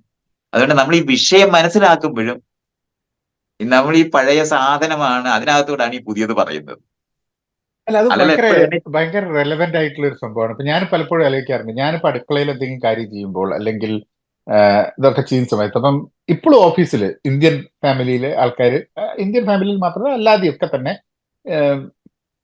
വീട്ടില് ഭാര്യ ഇല്ലാത്ത ദിവസം ഇവൻ അവിടുന്ന് ബ്രെഡ് എടുത്തിട്ട് അതിന്റെ മുകളിൽ ജാമുൻ തേച്ചാണ് എല്ലാ ദിവസവും ഉച്ചയ്ക്ക് കഴിക്കുക. അപ്പൊ അപ്പൊ അപ്പൊ അത് ഞാനിങ്ങനെ കഴിഞ്ഞു, കാരണം ഇയാൾ പറഞ്ഞു ഇയാളെ ഭാര്യ എവിടെ പോയിരിക്കുകയാണെന്നുള്ളത്. അപ്പൊ മറ്റേത് ഇയാൾ എല്ലാ ദിവസവും കിച്ചടി അല്ലെങ്കിൽ തൈര് സാദം എന്തെങ്കിലുമൊക്കെ കൊണ്ടുവരും. കഴിഞ്ഞ രണ്ടു ദിവസമായിട്ട് കക്ഷിയുടെ സ്ഥിതി ഭയങ്കര കഷ്ടമാണ്. കാരണം എന്താന്ന് പറഞ്ഞാൽ ഞങ്ങൾക്ക് അവിടെ ബ്രെഡ് ഫ്രീ ആയിട്ട് അവൈലബിൾ ആണ്, ബ്രെഡും കിട്ടും, അവിടുന്ന് അവക്കാഡോന്റെ ഒരു സ്പ്രെഡ് കൊടുക്കും. അത് അതാണ് ദിവസം ഉച്ചയ്ക്ക് കഴിക്കുക. അപ്പൊ ഞാൻ ചോദിച്ചില്ലേ അയാള്, പക്ഷെ എനിക്ക് മനസ്സിലായി അതിന്റെ ഒരു പ്രോബ്ലം. പക്ഷെ എനിക്ക് എന്റെ അച്ഛൻ അടുക്കളയിൽ ഉണ്ടാവാറുണ്ട്. എന്റെ അച്ഛൻ എന്താ പറയാ, ഇപ്പൊ കുക്ക് ചെയ്യുന്നതിന്റെ ഭാഗമായിട്ട് അവൈലബിൾ ആണ്. ചില സമയത്ത് അച്ഛനെ കുക്ക് ചെയ്യുക. അപ്പൊ എനിക്കൊന്നും അതൊരു ഔട്ട് ഓഫ് പ്ലേസ് ആയിട്ട് തോന്നിയിട്ടില്ല ഒരിക്കലും, ആ ഒരു സംഭവമേ കാര്യം. പക്ഷെ അതല്ലാതെ വേറെ കുറെ കാര്യങ്ങളുണ്ട്. എന്തൊക്കെ സംസാരിച്ചാലും അവസാനത്തെ വാക്ക് പുരുഷന്റേതാണ് എന്നുള്ളൊരു വളർന്നൊരു സിറ്റുവേഷനിലാണ് ജനിച്ചു വളരുന്നത്. അല്ല, അത് ഇൻഡിവിജ്വൽ വേരിയേഷൻസ് നമുക്കുണ്ട്. പണ്ട് കാലത്ത് ഇപ്പൊ വീട്ടിനകത്ത് സഹായിക്കുന്ന ഈ പറയുന്ന സ്ത്രീയോട് നീതിയോടെ പെരുമാറുന്ന പുരുഷന്മാരെ ഹെൻബക്ട് എന്നായിരുന്നു വിളിക്കുന്നത്. അതെ അതെ അതെ. അങ്ങനെയാണ് മര്യാദകളെ മുഴുവൻ ആക്ഷേപകരമാക്കി, പൗരുഷം എന്ന് പറഞ്ഞാൽ ഇതൊന്നുമില്ലാത്ത എന്തോ ഒന്നാണെന്ന്. കാര്യം വേറെ ആൾക്കാർക്ക് നമ്മളെ ഉപയോഗിക്കാൻ വേണ്ടിയാണ് ഈ പൗരുഷത്വമൊക്കെ ഉണ്ടാക്കിയത്. നമ്മൾ വെറുതെ നോക്കിയാൽ മതി. ധീരനാണ് നീ എന്ന് പറഞ്ഞാൽ ആദ്യം പോയി നെഞ്ചത്ത് വെടികൊള്ളുന്നവനോ കുത്തുകൊള്ളുന്നവനോ ആയിട്ട് നീ നിൽക്കണം. അപ്പൊ നീ മറ്റുള്ളവർക്ക് വേണ്ടി ജീവിക്കുന്നവനാണെന്ന് പറഞ്ഞ് എരികേറ്റി, ശരിക്കും അതാണ് എരികേറ്റി നമ്മളെ അങ്ങനെ ആക്കുന്ന ഒരു ലോകത്തായിരുന്നു പുരുഷന്മാരും പെട്ടത്. അപ്പൊ ഇത് നമ്മൾ ഈ പഴയ സിസ്റ്റത്തിനകത്തുള്ള ഈ രണ്ടുപേരും രണ്ടു തരത്തിലെ വിക്ടിംസാണ്. അതെ അതെ പുരുഷനെ കരഞ്ഞുകൂടാത്തവനാണ്. അതെ. ശ്രീകൃഷ്ണൻ കരഞ്ഞപ്പോ എന്തിനോ കരഞ്ഞു എന്നാണ്, വിശദീകരിക്കാൻ പറ്റുന്നില്ലെന്നാണ്. നമുക്ക് എല്ലാവർക്കും അറിഞ്ഞൂടെ എന്തിനാ കരഞ്ഞത്. പക്ഷെ അത് ദൈവമാകുമ്പം ദൈവത്തിന് തീരെയും കരഞ്ഞൂടാ. വേറെ അയാൾക്ക് വരും വരായികളും ഈ കാര്യങ്ങളെല്ലാം അറിയാം. അപ്പൊ പിന്നെ അയാൾ തീരെ എമ്പത്തറ്റിക് ആയിക്കൂടാ. നിർദ്ദയത്വമാണ് നമ്മൾ ഏറ്റവും ന്യൂട്രൽ എന്ന് പറഞ്ഞ നിർദ്ദയത്വം എന്നാണ് ആൾക്കാർ പഠിച്ചിട്ടുള്ളത്. ഇതായിരുന്നു പണ്ട് രാജ്യങ്ങളെ രൂപപ്പെടുത്തുന്നവര് തീരെ എമ്പത്തറ്റിക് ആകരുത് എന്ന് വാല്യൂ ആയിട്ടായിരുന്നു നിർത്തിയിരുന്നത്. കാരണം ഒരു രാജ്യ നിർമ്മാണമാണ് ഏറ്റവും പ്രധാനം എന്നാണ്. അല്ലാതെ ഇതെല്ലാം മനുഷ്യർക്ക് വേണ്ടിയാണ് നമ്മൾ രൂപപ്പെടുത്തുന്നതെന്നുള്ള കാര്യവും പറഞ്ഞു. എന്നിട്ട് ഏറ്റവും ന്യൂട്രലായി പെരുമാറുക എന്ന് പറഞ്ഞാൽ നിർദ്ദയം. നമ്മളിപ്പോ ബ്രഹ്മത്തിനെ പറ്റിയൊക്കെ നമ്മൾ പറയുന്ന സമയത്ത് നിർഗുണ പരബ്രഹ്മം എന്നാണ്. ഒരു ഗുണവുമില്ല എന്ന് ഞാൻ ഗുണമില്ലായ്മ എന്ന് പറയുന്നത് അത്ര ന്യൂട്രൽ ആകാൻ വേണ്ടിയാണ് അവരവിടെ അത് കൺസീവ് ചെയ്യുന്നത്. പക്ഷെ ആ ന്യൂട്രാലിറ്റി എന്ന് പറയുന്നത് ജീവന്റെ യാതൊരു വാല്യൂ ഉള്ളതല്ല. ഒരു പാറ അവിടെ അനങ്ങാതിരിക്കുന്നത്. പണ്ട് ഇപ്പൊ നാരായണ ഗുരുവിനെ കുമാരനാശം വിശദീകരിക്കുമ്പോ മല പോലിരിക്കും എന്നാണ്. നമ്മൾ സത്യത്തിൽ എമ്പതറ്റിക്കായി പെരുമാറാനാണ്, അത് ഏറ്റവും എല്ലാവരെയും ഉൾക്കൊള്ളുന്ന ആളായിരിക്കാനും അതിനനുസൃതമായി വലിയ എഫർട്ട് ഇട്ടാണ് നമ്മൾ ജീവിക്കേണ്ടതെന്ന് കാണുന്നതിന് പകരമാണ് ഈ പണ്ടത്തെ മൂല്യം ഇങ്ങനെയാണ്, അചഞ്ചലം. ഇതൊക്കെയാണ് നമ്മൾ പറഞ്ഞിരുന്നത്.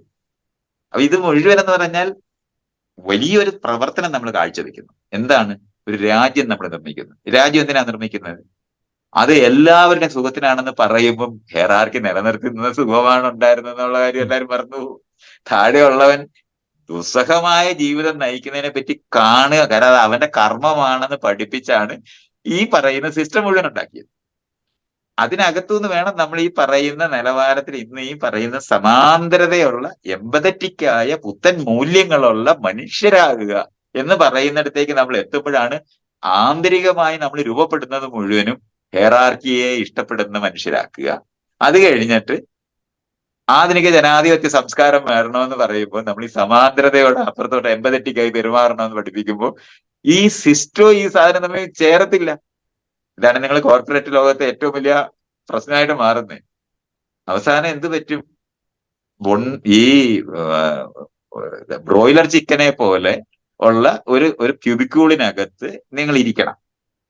അത് ഇത്ര മണിക്കൂർ നിങ്ങൾ പണിയെടുക്കണം. അത് ഇനി വീട്ടിൽ പോയി പണിയെടുത്താലും വർക്ക് അറ്റ് ഹോം ഒക്കെ ഇപ്പൊ വന്ന സാധനമാണല്ലോ. മറ്റേതാണെങ്കിൽ ശരിക്കും പറഞ്ഞ ക്യൂബിക്യൂളിനകത്താണ് ഇരിക്കുന്നത്. ഇതിനകത്തുണ്ടാകുന്ന സകല ടെൻഷനും സകല സാധനവും നമ്മൾ ഈ പറയുന്ന ഒരൊറ്റ സാധനത്തിനകത്ത് ഉണ്ടായിട്ട് അത് മുഴുവനും വ്യക്തിഗതമായി നിങ്ങൾ ഇത് ഇതിനുമായിട്ട് താതാത്മ്യപ്പെടാൻ കഴിയാതെ പോകുന്നത് കൊണ്ടാണെന്ന് പഠിപ്പിക്കുന്നതാണ് സൈക്കോളജി മുഴുവനും വന്നത്. അങ്ങനെയാണ് ഈ സ്വാമിമാർ മുഴുവനും വടക്കോട്ട് പടിഞ്ഞാറോട്ട് വണ്ടി കയറി വന്നത്. ഈ അവസ്ഥയിൽപ്പെട്ടിരിക്കുന്ന നമുക്ക് സ്വാഭാവികമായി ഉണ്ടാകുന്ന മാനസിക പ്രശ്നങ്ങൾ, കാരണം ഒരടി വീതിക്കകത്ത് ഒരടി നീളത്തിനകത്ത് വട്ടം തിറ്റി ഇരുന്ന് മുട്ടയിടേണ്ട കോഴിയെ പോലെ നമ്മുടെ ഈ കോർപ്പറേറ്റിനകത്ത് ആൾക്കാർ ഇരിക്കുമ്പോൾ അവർക്കുണ്ടാകുന്ന മാനസിക, കാരണം ഓടിയും ചാടിയും നടന്നും ഇരുന്നും ഒക്കെ ചെയ്യേണ്ട കാര്യങ്ങളാണ്. ആ സമയങ്ങളിൽ അതൊന്നും ചെയ്യാൻ കഴിയാതെ വർക്ക് ഔട്ട്പുട്ടിന്റെ മാത്രം ടാർഗറ്റ് അച്ചീവ് ചെയ്യാൻ പരമാവധി കടന്ന് ടെൻഷൻ അടിച്ച് ചാകുമ്പോൾ അതിന്റെ ഉത്തരവാദിത്വം കൂടെ നമ്മുടേതാണ് എന്ന് പഠിപ്പിക്കുന്ന ഫിലോസഫിയാണ് സത്യത്തിൽ ഈ മോട്ടിവേഷൻ സ്പീക്കേഴ്സ് മുഴുവൻ. നിങ്ങൾ ടീമാണ്. ഞാൻ ഇതൊക്കെ പറയുന്നത് ഇത് കണ്ടാലേ നമുക്കത് കാണും. യഥാർത്ഥത്തിൽ നമ്മൾ സ്വത്ത് ഷെയർ ചെയ്യത്തില്ല, ക്രെഡിറ്റും ഷെയർ ചെയ്യത്തില്ല.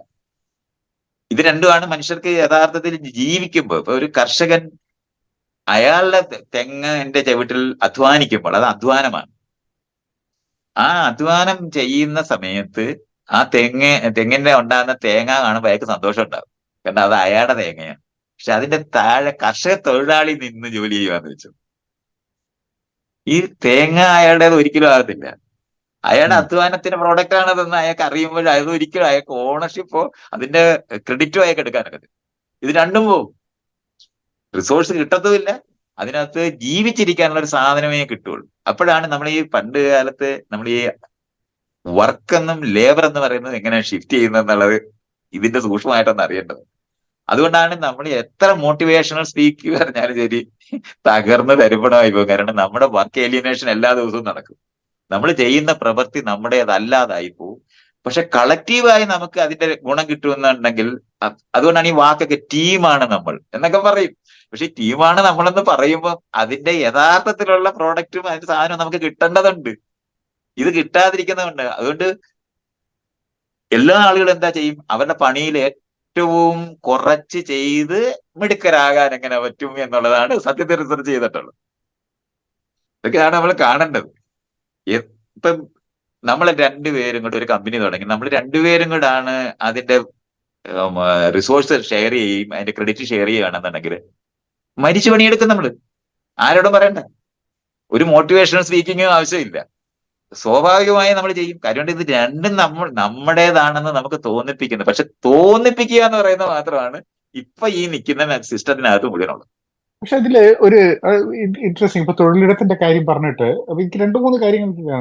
ഈ ഇപ്പൊ ഞാൻ ജോലിക്ക് പോകുന്ന സമയത്ത് എന്റെ ഓഫീസില് 3 ദിവസം ഓഫീസിൽ വരിക എന്നുള്ളതാണ് നിയമം. അപ്പൊ ഞാൻ 4 ദിവസം പോകും.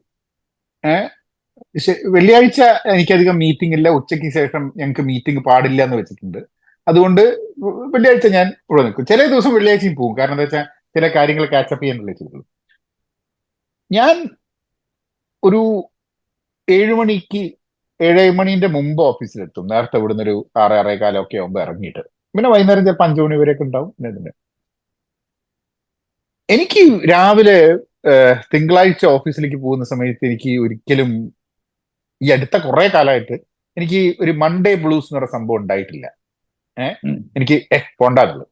പക്ഷേ ഒരു 2-3 ആഴ്ച മുമ്പ് എനിക്ക് ഒരു ദിവസം രാവിലെ എനിക്ക് ഓഫീസിൽ പോകണം തോന്നുന്നില്ല, ഭയങ്കര. പക്ഷെ ഞാൻ എന്നെയൊക്കെ എടുത്തിട്ട് ഞാൻ അവിടെ ഇപ്പൊ എന്റെ ബോസും അതേ സമയത്ത് വരും, ഒരു 6:30 ആകുമ്പോൾ. ഞങ്ങളപ്പോ സംസാരിക്കാനുള്ള സമയത്ത് ഞാൻ അയാളോട് ചോദിച്ചു, ഇന്ന് രാവിലെ എനിക്ക് ഓഫീസിൽ വരാൻ തോന്നിയില്ല, I M feeling very bitter. നമ്മളുടെ ഇവിടെയുള്ള ജോലി നമ്മളെ ബിറ്റർ ആക്കുന്നുണ്ടോന്ന് ചോദിച്ചു അയാളോട്. അപ്പൊ എന്നിട്ട് അയാള് പിന്നെ അയാൾ അന്ന് ഒരു 4-5 പ്രാവശ്യം, പിന്നെ പിറ്റേ ദിവസം പിന്നെ അയാൾ ഇങ്ങനെ ചോദിച്ചുകൊണ്ടിരിക്കും, എങ്ങനെയുണ്ട് ഇപ്പോ, എങ്ങനെയുണ്ട് എന്നല്ലേ. പിന്നെ അയാൾ പറഞ്ഞു എക്സോസ്റ്റിംഗ് ആണ് എന്ന് പറഞ്ഞു.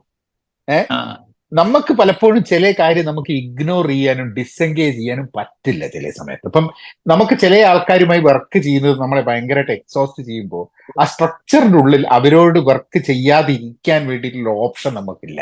കാരണം എന്താ വെച്ചാൽ വർക്ക് ചെയ്ത് അടങ്ങും. അപ്പൊ എങ്ങനെ നമ്മൾ വർക്ക് ചെയ്യുന്നു എന്നുള്ളത് വലിയൊരു ക്വസ്റ്റ്യൻ ആയി വരും. അത് നമുക്ക് ഒറ്റയ്ക്ക് ചെയ്യാൻ പറ്റില്ല. അപ്പൊ ഞാനൊക്കെ വർക്ക് ചെയ്യുന്ന സമയത്ത് ഇപ്പം പിന്നെ അപ്പൊ ബോസൊക്കെ ആയിട്ട് ഞങ്ങൾ ഇങ്ങനെ സംസാരിച്ചുകൊണ്ടിരിക്കുമ്പോൾ ഞങ്ങൾ പലപ്പോഴും പറയും, ഇപ്പൊ അയാൾ തന്നെ വന്ന് ചോദിക്കും. കാരണം ചില സമയത്ത് ഞങ്ങൾ ഈ സൈക്കോളജി കുറിച്ച്, അപ്പൊ ഞങ്ങളുടെ ടീമിൽ എന്ന് പറഞ്ഞു കഴിഞ്ഞാൽ ഞങ്ങൾ മെയിൻ ഇതിലൊക്കെ ഞങ്ങളൊരു 2-3 ആണുങ്ങളും 7 പെണ്ണുങ്ങളുമാണ് ഞങ്ങൾ ആ പല പല ചർച്ചകളിലൊക്കെ ഉണ്ടാവുക. അപ്പൊ അവിടെ എത്തിക്കഴിഞ്ഞ് പിന്നെ എന്റെ ബോസ് പറയും മൂപ്പർക്ക് 4 പെൺകുട്ടികളാണ്. പറയും ഞാനൊക്കെ മഹാമോശമായിരുന്നു, 4 പെൺകുട്ടികൾ വന്നപ്പോഴാണ് ഞാനൊക്കെ ഒന്ന് നന്നായി കിട്ടിയെന്ന് പറയും. കാരണം എന്താ വെച്ചാൽ മനസ്സിലാക്കാനും പിന്നെ ഇതിനൊക്കെ വേണ്ടിയിട്ട്. പക്ഷെ എൻ്റെ ഒരു ചോദ്യം, നമ്മളുടെ ഈ പാട്രിയാർക്കിക്കൽ സൊസൈറ്റി ഭയങ്കരമായിട്ട് സ്ട്രോങ് ആയിട്ട് കേരളത്തിൽ നിൽക്കുമ്പോൾ ഇങ്ങനത്തെ ഒരു പ്രശ്നം സിനിമാ മേഖലയുമായിട്ട് വന്നുകൊണ്ടിരിക്കുമ്പോൾ ഇത് മറ്റ് തൊഴിലിടങ്ങളിലേക്ക് ഇതിന്റെ എന്തെങ്കിലും ഒരു പോസിറ്റീവ് ഇമ്പാക്ട് ഇപ്പോഴും അത് തൊഴിലിടമായി ആൾക്കാർ കണക്കാക്കുന്നില്ല. ഇത് സിനിമാ ഫീൽഡാണ്, ഇത് സിനിമാ ഫീൽഡാണെന്നുള്ളത് അല്ലേ? അതാണ് ഞാൻ ആദ്യം ഞാൻ അതാ പറഞ്ഞത്, ഇത് തൊഴിലിടമായി അവരിന്നും കണ്ടിട്ടില്ല എന്നുള്ളതാണ് അതിന്റെ അകത്ത് കാണുമോ ഏറ്റവും വലിയ പ്രശ്നമായിട്ടുള്ളത്. കാണുമോ ഈ പ്രശ്നം അവരെ കാണാൻ പ്രേരിപ്പിക്കും ആൾക്കാരെ? ഇത് ഈ ഈ റിപ്പോർട്ട് ശരിക്കും പറഞ്ഞാൽ കേരളത്തിനെ നവീകരിക്കുമെന്ന് വിചാരിക്കുന്ന ഒരാളാണ് ഞാൻ. ഇപ്പൊ ഞാനൊക്കെ കുറെ വർഷമായി പറയുകയും സംസാരിക്കുകയും ഒക്കെ ചെയ്തിരുന്ന മനുഷ്യർ തമ്മിലുള്ള പെരുമാറ്റത്തിനകത്ത് തുല്യതയ്ക്ക് വേണ്ടി എങ്ങനെ നിൽക്കണമെന്ന് പറഞ്ഞ് എങ്ങനെ ചെയ്യണമെന്നുള്ള കാര്യം പറയുന്നതിന്റെ അകത്ത് എല്ലാ ആളുകളും പണ്ടൊക്കെ നമ്മള് സെക്സ് വർക്കേഴ്സിനെയൊക്കെ ഓർഗനൈസ് ചെയ്യുന്ന സമയത്ത് ആളുകൾക്ക് അവരുടെ അത് മാർജിനലായ മനുഷ്യരുടെ പ്രശ്നമായിട്ടായിരുന്നു കണ്ടിരുന്നത്. ഞാൻ ഈ സിനിമയുടെ മേഖല കാണുന്നത് എന്ന് പറയുന്നത് മനുഷ്യർക്ക് ഇത് ഒരു പുതിയൊരു ന്യൂസ് വന്ന് മാറുന്ന സ്ഥലമല്ല. കാരണം ഇവരെ എന്നും കാണേണ്ടതുണ്ട്. അത് അവര് സിനിമയ്ക്കകത്തൂടെ ആളുകൾ എന്നും കണ്ടുപോകും. ഈ ആളിനെ പറ്റിയാണല്ലോ ഇപ്പൊ ആളുകൾ പറഞ്ഞുകൊണ്ടിരിക്കുന്നത്. നമുക്ക് എളുപ്പമല്ല. അതുകൊണ്ട് ഈ മേഖല എല്ലാവരുടെയും ശ്രദ്ധയ്ക്കകത്തും എല്ലാവരെയും സ്വാധീനിക്കുന്ന ലോകം ഉണ്ടാക്കുന്ന സ്ഥലമാണ്. കാരണം ഇത് മറന്നു പോകാനൊക്കത്തില്ല. ഇവര് സിനിമയിലൂടെ വീണ്ടും വീണ്ടും നമ്മുടെ മുന്നേ പ്രത്യക്ഷപ്പെട്ടുകൊണ്ടിരിക്കും. അപ്പൊ ഇവരെ ഓർക്കുകയും ഈ ഇൻസിഡൻസ് മുഴുവൻ ഓർക്കുകയും ചെയ്യുന്ന ഒരിടമാണ് ഈ സിനിമ എന്ന് പറയുന്നത്. അതാണ് ഞാൻ ഇതിനകത്ത് ഒരു വലിയ പോസിറ്റീവായിട്ടാണ് ഞാൻ കാണുന്നത്. ഈ ഹേമയുടെ റിപ്പോർട്ട് നമ്മളത് ഇങ്ങനെ എടുക്കുമ്പോഴേ അവരിത് ഇങ്ങനത്തെ അറിഞ്ഞിട്ട് അവരിത് കാണുന്നതിന്റെ മുഴുവൻ പ്രശ്നം അവർ എഴുതി പിടിപ്പിച്ചിട്ടുണ്ട്. അവർ റെക്കമെൻഡേഷൻ വെക്കുമ്പോൾ അത് മുഴുവൻ വെക്കുന്നുണ്ട്. ഈ ഹരാസ്മെന്റ് എന്ന് പറയുന്ന, സെക്ഷൽ ഹരാസ്മെന്റ് എന്ന് പറയുന്ന, ഈ സെക്ഷൽ എന്ന് പറയുന്ന ഒറ്റ സാധനം മലയാളിയുടെ ദാരിദ്ര്യം കൊണ്ട്, ആ ലൈംഗിക ദാരിദ്ര്യം കൊണ്ട് അവര് അതിനകത്തേക്ക് കൂടുതൽ എത്തി നോക്കുന്നു എന്ന് പറയുന്നത് ഒഴിച്ചാൽ ബാക്കി എല്ലാ മേഖലയ്ക്കകത്തും ഇത് ചർച്ച ചെയ്യപ്പെടും. ഇപ്പൊ തന്നെ നമുക്ക് നോക്കിയാൽ മതി. ഈ റിപ്പോർട്ട് വന്നതിന് ശേഷം KSFDCക്കകത്ത് സ്ത്രീകൾക്ക് വേണ്ടി, സ്ത്രീകൾ എടുക്കാൻ വേണ്ടി ഇയർമാർക്ക് ചെയ്ത് വെച്ച പണം കിട്ടിയ ആൾക്കാര് സംവിധായകരായിരിക്കുന്നവരെ അവിടുത്തെ ചെയർമാൻ അവരോട് പെരുമാറിയതിനെ പറ്റി അവര് സംസാരിച്ചു തുടങ്ങിയിട്ടുണ്ട്. സെക്ഷൽ ഹറാസ്മെന്റിന്റെ ലോകമേ അല്ല. നിങ്ങളെ സിനിമ എടുക്കാനായിട്ട് ഞങ്ങൾ വിളിച്ചിരിക്കുന്നത് ഔദാര്യമായിട്ടാണ്. നിങ്ങൾക്ക് യോഗ്യത ഉണ്ടാകുന്നല്ലേ. ഔദാര്യം കൊടുക്കുന്ന യുക്തിക്കകത്താണ് അവർ നിൽക്കുന്നത്. മാത്രമല്ല, ഞാൻ വളരെ ലോകപ്രസിദ്ധമായ കുറച്ച് സിനിമ ഞാൻ എടുത്തിട്ടുണ്ട്. അത് കാരണം കൊണ്ട് ഞാൻ പറയുന്നത് കേൾക്കണം. അല്ല, നിങ്ങൾക്ക് സ്വതന്ത്രമായി ഇഷ്ടമുള്ള പോലെ സിനിമ എടുക്കാനൊന്നും നോക്കത്തില്ല. അങ്ങനത്തെ എന്നാൽ ഈക്വലായി പെരുമാറരുതെന്നാണ് മുഴുവൻ വാക്കുകൊണ്ടും ശരീരചേഷ്ട കൊണ്ടും കാണിക്കുന്നത്. ഇതാണ് അതിന്റെ സ്ഥലം. ഈ ഹരാസ്മെന്റിന്റെ മേഖല കാണാനായിട്ട് പോകുമ്പോഴാണ് സാധാരണ കാണുന്നതെന്ന് പറഞ്ഞാൽ അഡ്മിനിസ്ട്രേഷൻ നമ്മൾ പറയുന്ന ഈ മേഖലയ്ക്കകത്ത് മാത്രമാണ് എന്തെങ്കിലും നിയമങ്ങൾ ഉണ്ടായിരുന്നത്.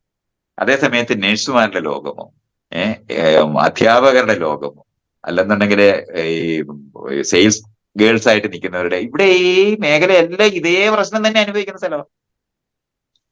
ഇവിടൊക്കെ വെളിച്ചം വീശാൻ ഈ റിപ്പോർട്ട് സഹായിക്കും. ഇത് മറക്കാനൊക്കത്തില്ലെന്ന് ഞാൻ പറയുന്നത്. കാര്യം പിന്നെ ഇത് വീണ്ടും വീണ്ടും ഓർമ്മിപ്പിക്കുകയും വീണ്ടും വീണ്ടും ഈ വിഷയങ്ങൾ, അപ്പൊ ഇതിന്റെ മറ്റുള്ള മേഖലകൾ, ഇപ്പൊ ഈ ലൈംഗികമായിട്ടുള്ള ചൂഷണം കഴിഞ്ഞാൽ പിന്നെ പ്രശ്നമില്ലെന്നാണ് തോന്നുന്നത്. അതെ, അങ്ങനെയല്ല. അങ്ങനെയാണ് ആൾക്കാർ ഇതിനൊക്കെ പലപ്പോഴും കാണുക. ഒരു ഈ ഒരു പ്രശ്നം സോൾവ് ചെയ്ത് ആ കഴിഞ്ഞാൽ എല്ലാം തീർന്നു ആ എന്നുള്ളതാണ്. പക്ഷെ അല്ല. ആ, അതാണ്. അങ്ങനെയല്ല. ഇത് ശരിക്കും പറഞ്ഞ ഐസ്ബർഗാ. അതെ. ഐസ്ബർഗിന്റെ തുമ്പ് മാത്രമേ തൊട്ടിട്ടുള്ളൂ. അവിടെ ഈ നമ്മൾ ഈ ഫ്യൂഡൽ എന്ന് വിളിക്കാവുന്ന വാല്യൂ സിസ്റ്റത്തിനകത്താണ് ഈ സിനിമയുടെ ഇൻഡസ്ട്രി മുഴുവൻ ഇന്നും നിൽക്കുന്നത്. അതെ. ഇതാണ് അതിനകത്ത് പ്രശ്നം ഉണ്ടാക്കുന്നത്. അല്പം പോലും സ്ത്രീകൾക്ക് ബഹുമാനമില്ലാത്ത സ്ഥലവും. അവരെ മറ്റുള്ള എന്നാൽ പുരുഷ കേന്ദ്രീകൃതമായിട്ടുള്ള സിനിമയുടെ എക്സ്റ്റൻഷൻ ആയിട്ടാണ് കാണുന്നത്. ഡിസ്പോസിബിൾ ആണ്. അതില്ലെങ്കിൽ തന്നെ നമുക്ക് സ്ത്രീകളില്ലാത്ത സിനിമ ഉണ്ടാക്കാനായിട്ട് ആലോചിക്കുമല്ലോ. ജീവിതമായിട്ട് അതിന് യാതൊരു ബന്ധമില്ലാത്ത ഒരു സാധനമായിട്ട് അങ്ങ് മാറ്റും. എല്ലാവരുടെയും പാർട്ടിസിപ്പേഷൻ ഉറപ്പാക്കുന്ന ലോകമാണ് സത്യത്തിൽ രൂപപ്പെടുത്തുന്നത്.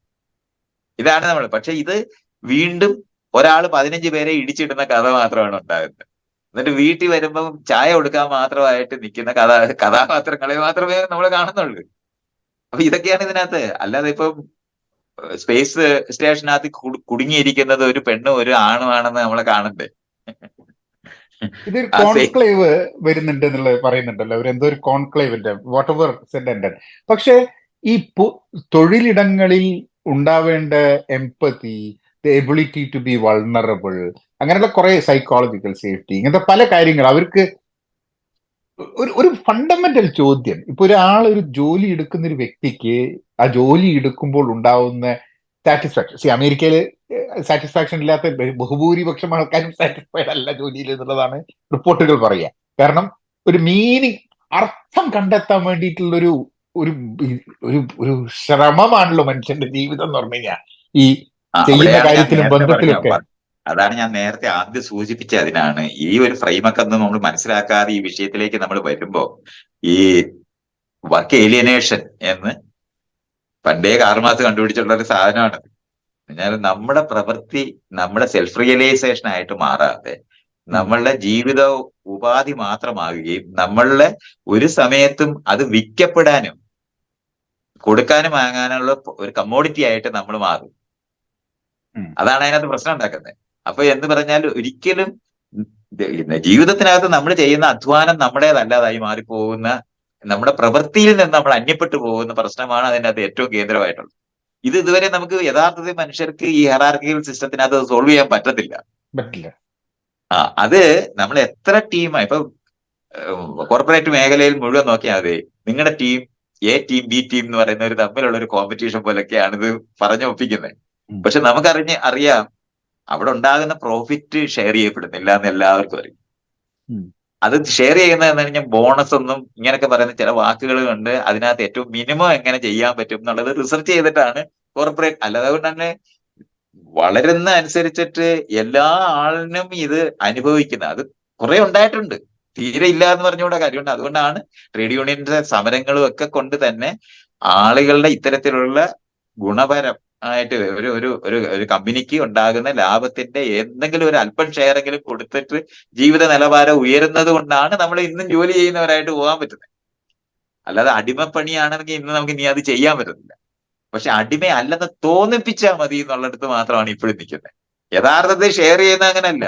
നമ്മൾ ഈ ലോകത്തിനകത്ത് നമുക്കത് ഭയങ്കരമായിട്ട് നമ്മുടെ പാർട്ടായിട്ട് മനസ്സിലാക്കി വർക്കിനോട് നമുക്ക് കമ്മിറ്റ്മെന്റ് ഉണ്ടാകണമെങ്കിൽ അത് നമ്മുടെ ജോലിയായിട്ട് അനുഭവിച്ചേ പറ്റും. ഇതാണ് ഇതിനകത്ത് ഏറ്റവും വലിയ സൂത്രം, ഏറ്റവും വലിയ പാടുള്ള മേഖല. അതൊക്കെ നിൽക്കുമ്പോഴും നമ്മൾ ഈ നിങ്ങൾ പറഞ്ഞ സേഫ്റ്റി മെഷേഴ്സ് എന്ന് പറഞ്ഞ് നമ്മൾ ഉണ്ടാക്കേണ്ട കുറെ സാധനങ്ങൾ ബേസിക് ആയിട്ട്. അപ്പൊ നമ്മൾ പണിയെടുക്കുന്നിടം നമുക്ക് അനുകൂലമാക്കി മാറ്റുന്ന മേഖലയാണ്. അവിടെ നമ്മൾ സുരക്ഷിതരാണെന്ന് നമ്മൾ കാണുന്നത്. അതൊക്കെയാണ് നമുക്ക് അടിയന്തരമായി ആദ്യമായി നമുക്ക് സജസ്റ്റ് ചെയ്യാനും പറ്റുന്നത്. ഇത് ഒരു തൊഴിലിടമാണ്, അവിടെ ഇത് അനുഭവിക്കണം. അപ്പോഴാണ് ഹ്യൂമൻ റൈറ്റ്സ് എന്ന് പറയുന്ന വരി എങ്ങനെ വന്നു, എന്തുകൊണ്ടാണ് സിവിൽ റൈറ്റ്സ് ഉണ്ടായിരുന്ന ഒരു സമൂഹത്തിനകത്ത് ഹ്യൂമൻ റൈറ്റ്സ് എന്ന് പറയുന്ന സാധനം വന്നതെന്നുള്ള ആളുകൾ മറന്നു പോകുന്നൊരു സ്ഥലമാണ്. സിസ്റ്റം നമ്മൾ of the people by the people for the people എന്ന് പറഞ്ഞാണ് ഗവൺമെന്റ് ഉണ്ടാക്കിയത് എന്ന് നമ്മൾ കാണുമ്പോഴും ആ ഗവൺമെന്റ് ഓട്ടോണമസ് ആയിട്ട് നിൽക്കുന്നത് പോലെയും അതിനകത്തെ കോഗിൻ ദ വീൽ ഒരു കഷ്ണം പോലെ മാത്രമായി നമ്മൾ അനുഭവിക്കുകയും ചെയ്യുന്ന കാരണം കൊണ്ട് നമ്മുടെ സിസ്റ്റമാണ് നമ്മൾ ഉണ്ടാക്കിയതാണെങ്കിലും നമ്മുടേതാണെന്ന് വിചാരിച്ചാലും അത് നമുക്ക് എതിരായി പെരുമാറുന്നു എന്ന് കണ്ടെത്തിയപ്പോഴാണ് UN-നകത്ത് ഈ പഠനം വന്നത്. സിവിൽ റൈറ്റ്സ് കൊണ്ട് ഇത് തീരത്തില്ല, ഹ്യൂമൻ റൈറ്റ്സ് എന്ന് പറയുന്ന മേഖല വളരണമെന്ന്. നമ്മൾ തിരഞ്ഞെടുക്കുന്ന ജനപ്രതിനിധികളിൽ നിന്ന് തന്നെ നമുക്ക് ദുഃഖകരമായ അനുഭവം ഉണ്ടാകും. നമ്മുടെ ഗവൺമെന്റ് നമ്മൾക്ക് എതിരായിട്ട് പെരുമാറും. അപ്പൊ അതിനെ മനുഷ്യത്വപരമായി പെരുമാറുന്ന പുത്തൻ റൈറ്റ്സ് ഉണ്ടായേ പറ്റൂ. അപ്പോഴാണ് ജീവിത നിലവാരം ഉയരണം, മിനിമം വേതനം വരണം, ഇന്ന തരത്തിലുള്ള അടിസ്ഥാന സൗകര്യങ്ങൾ വർദ്ധിപ്പിക്കണം എന്ന് പറയുന്ന ലോകം ഉണ്ടായത്. ഇത് വളരെ ഇപ്പൊ ഈ സൂക്ഷ്മമായിട്ട് അറിയേണ്ടതാണ്. ഇപ്പൊ കോൺക്ലേവ് ഒക്കെ നടക്കുകയാണെങ്കിൽ അതില് അവര് ഈ ഒരു പ്രശ്നത്തിലേക്ക് മാത്രം ഇതാക്കൂ, അല്ലെങ്കിൽ ജനറലി ഉള്ള തൊഴിലിടങ്ങളെ കുറിച്ചും അവരത് പറയത്തില്ല. അവർ ഈ കോൺക്ലേവ് ഉണ്ടാക്കണമെന്ന് ആലോചിക്കുന്ന ഒരു പൊളിറ്റിക്കൽ മൂവ് ആയിട്ട് മാത്രമേ ഞാൻ എടുക്കൂ. ഈ മതസൗഹാർദ്ദം തമ്മിൽ ഒരു റയറ്റ് നടന്നു കഴിയുമ്പോഴത്തേനും മതസൗഹാർദ്ദത്തിന് വിളിക്കത്തില്ലേ? ഒന്നും സംഭവിപ്പിച്ചിട്ടില്ല. അങ്ങനെ പറ്റില്ല. അത് ഇത് സിസ്റ്റമിക് ആണ് ഈ പ്രശ്നം. എന്ന് പറഞ്ഞാൽ ഘടനാപരമായ പ്രശ്നം കൊണ്ടുണ്ടായിരിക്കുന്ന സാധനമാണ്. അത് കുറച്ചുപേരെ എല്ലാവരും കൂടെ വിളിച്ചിട്ട് സമവായം ഉണ്ടാക്കുന്ന യുക്തിയാണ് ഈ conclave.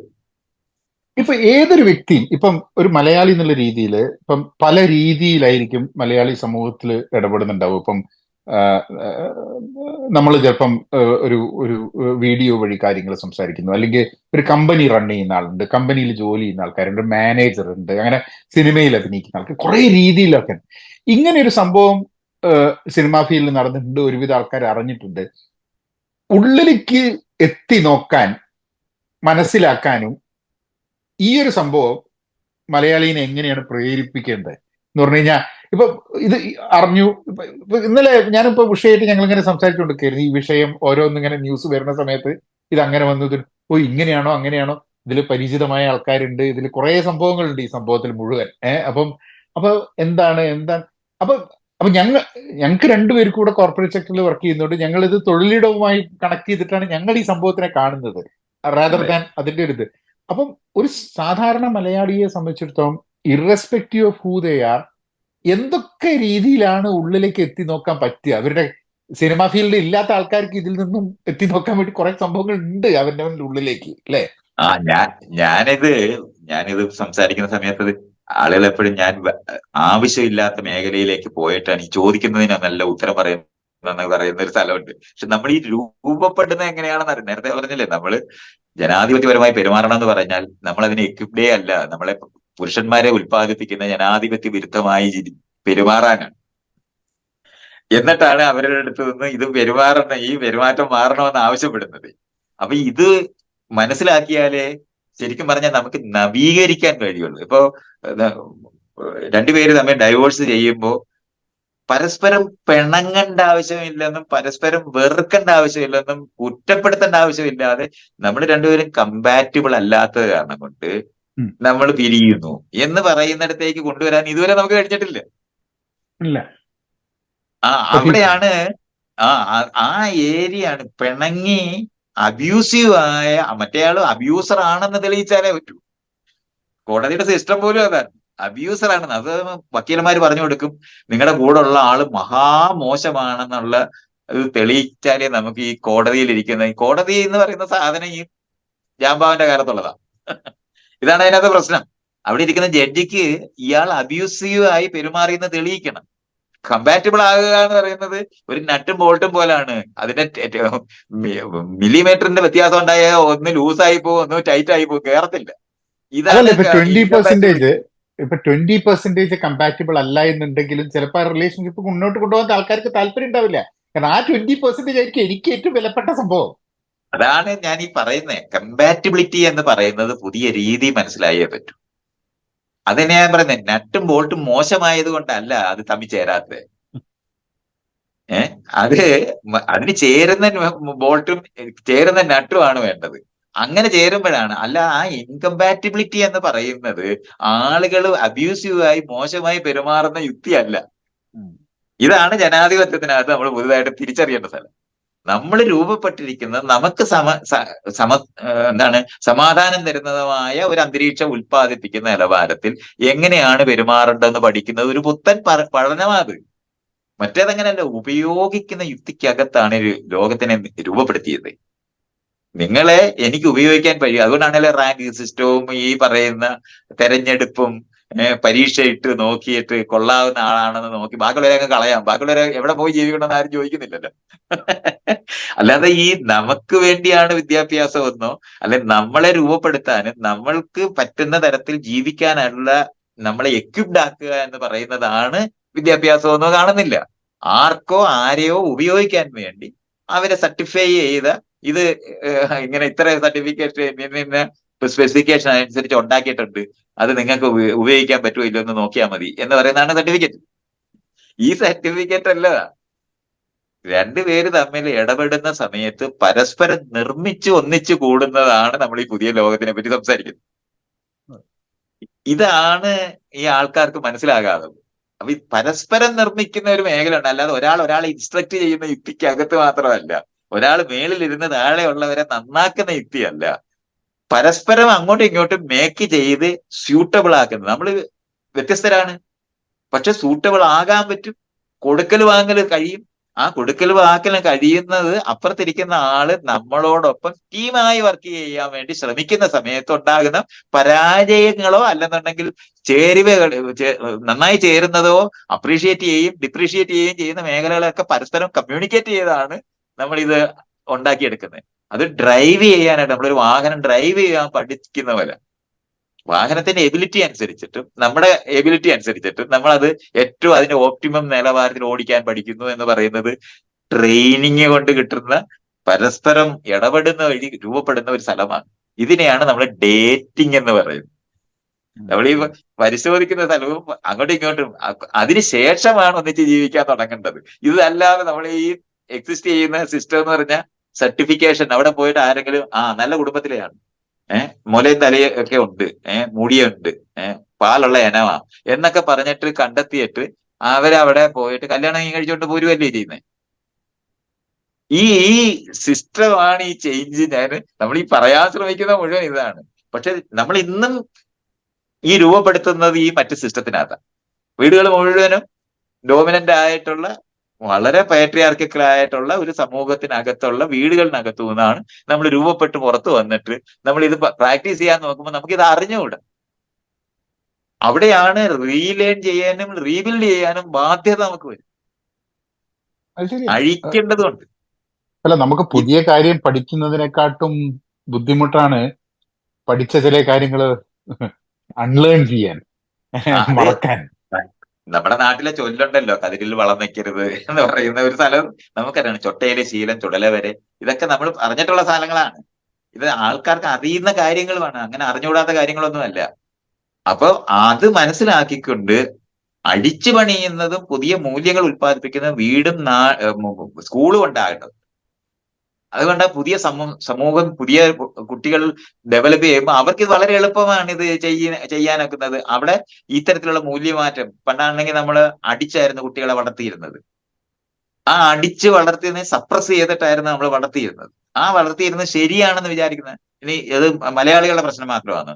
Spare the road spoil the child എന്ന ഇംഗ്ലീഷുകാർ പറയുന്ന സാധനമാണ്. ഇത് ലോകവ്യാപകമായി നിന്നിരുന്നതാണെന്നുള്ള കാര്യം നമുക്ക് സംശയമൊന്നും വേണ്ട. അവിടുന്ന് നമ്മൾ ഇന്ന് അങ്ങനത്തെ കാര്യമല്ല, ഈ ആളിലുള്ള പൊട്ടൻഷ്യല് രാഗി മിനുക്കി ഉണ്ടാക്കുന്ന ഒരു ഇടമാണ് സ്കൂളെന്ന് മനസ്സിലാക്കുമ്പോഴാണ് സിസ്റ്റം മാറുന്നത്. ഇതിന്റെ പ്രോഡക്റ്റ് വീടിനകത്തേക്ക് വരണമെന്നുണ്ടെങ്കിൽ അവിടെ ഈ പറയുന്ന ഹെറാർക്കിക്കൽ സിസ്റ്റം അല്ല, ഡിസ്കസ് ചെയ്യുന്ന, പരസ്പരം അങ്ങോട്ടും ഇങ്ങോട്ടും കമ്മ്യൂണിക്കേറ്റ് ചെയ്യുന്ന വീടുകൾ രൂപപ്പെടേണ്ടതുണ്ട്. മറ്റേത് അങ്ങനെ ഇല്ല, കമ്മ്യൂണിക്കേഷൻ ഇല്ല അവിടെ. അവിടെ അച്ഛന്റെ മൂഡ് അനുസരിച്ചിട്ട് കാര്യങ്ങൾ അവതരിപ്പിച്ച് കാര്യം സാധിച്ചെടുക്കുന്ന രാജാവിന്റെ യുക്തിക്കകത്താണ് നിൽക്കുന്നത്. പള്ളിയുറക്കം കഴിഞ്ഞ് വന്ന് നിൽക്കുന്ന ആളിനോട് കുട്ടിയുടെ ആവശ്യം അവതരിപ്പിക്കാനായിട്ട് അമ്മയെ ഇടനിലയ്ക്ക് നിർത്തിയിട്ടാണ് ചെയ്യുന്നത്. അമ്മയ്ക്ക് ആകെ ഉള്ളൊരു ആയുധം എന്ന് പറഞ്ഞാൽ ലൈംഗികത കൊടുക്കാൻ പറ്റും. അത് കാരണം കൊണ്ട് ഈ ഭർത്താവെന്ന് ഭരിക്കുന്ന ആളിനെ ഇണക്കാനായി അവർക്ക് അറിയാവുന്നതുകൊണ്ടാണ് ഇത്. അല്ലാതെ ജനാധിപത്യ സംസ്കാരത്തിന്റെ യുക്തിക്കകത്തല്ലാതെ ഒന്നും തന്നെ നിൽക്കും. ഇതാണ് ഈ വീടിനകത്ത് നമ്മൾ ഈ തെരഞ്ഞെടുപ്പ് എന്ന് പറയുന്നതിന് പരസ്പരം തെരഞ്ഞെടുക്കുന്നവരായിട്ട് മാറണമെങ്കിൽ എക്വിപ്ഡ് ആകേണ്ടത്. ആ എക്വിപ്ഡ് ആകുന്നതിനുള്ള അതാണ് ഇപ്പൊ വികസിത സമൂഹത്തിനകത്തൊക്കെ ഡേറ്റ് ചെയ്യുന്നത് വഴി ആളുകളെ അറിഞ്ഞിട്ടാണ് അവർ തമ്മിൽ തെരഞ്ഞെടുക്കുന്നത്. അത് നമുക്ക് ഇതുവരെ കഴിഞ്ഞിട്ടില്ല. അപ്പൊ ഇതിന്റെയൊക്കെ പ്രോഡക്റ്റിനകത്താണ് ഈ നമ്മൾ ഈ നിൽക്കുന്ന ഈ ആളുകളെല്ലാം നിൽക്കുന്നതെന്ന് അറിയണം. അവിടെ നിന്നിട്ട് വേണം നമ്മൾ ഈ ജനാധിപത്യ സംസ്കാരത്തോടെ നിങ്ങൾ പെരുമാറണമെന്ന് പറയുമ്പോൾ, നേരത്തെ പറഞ്ഞല്ലേ അംഗവൈകല്യം, ഹാൻഡിക്യാപ്ഡ് എന്ന് പറയുന്നിടത്ത് നിന്ന് ഡിഫറently ഏബിൾഡ് ആയിട്ട് മാറുന്നത് വാക്ക് മാത്രമേ മാറുന്നുള്ളൂ. സംഭവം ശരിയായിട്ടില്ല.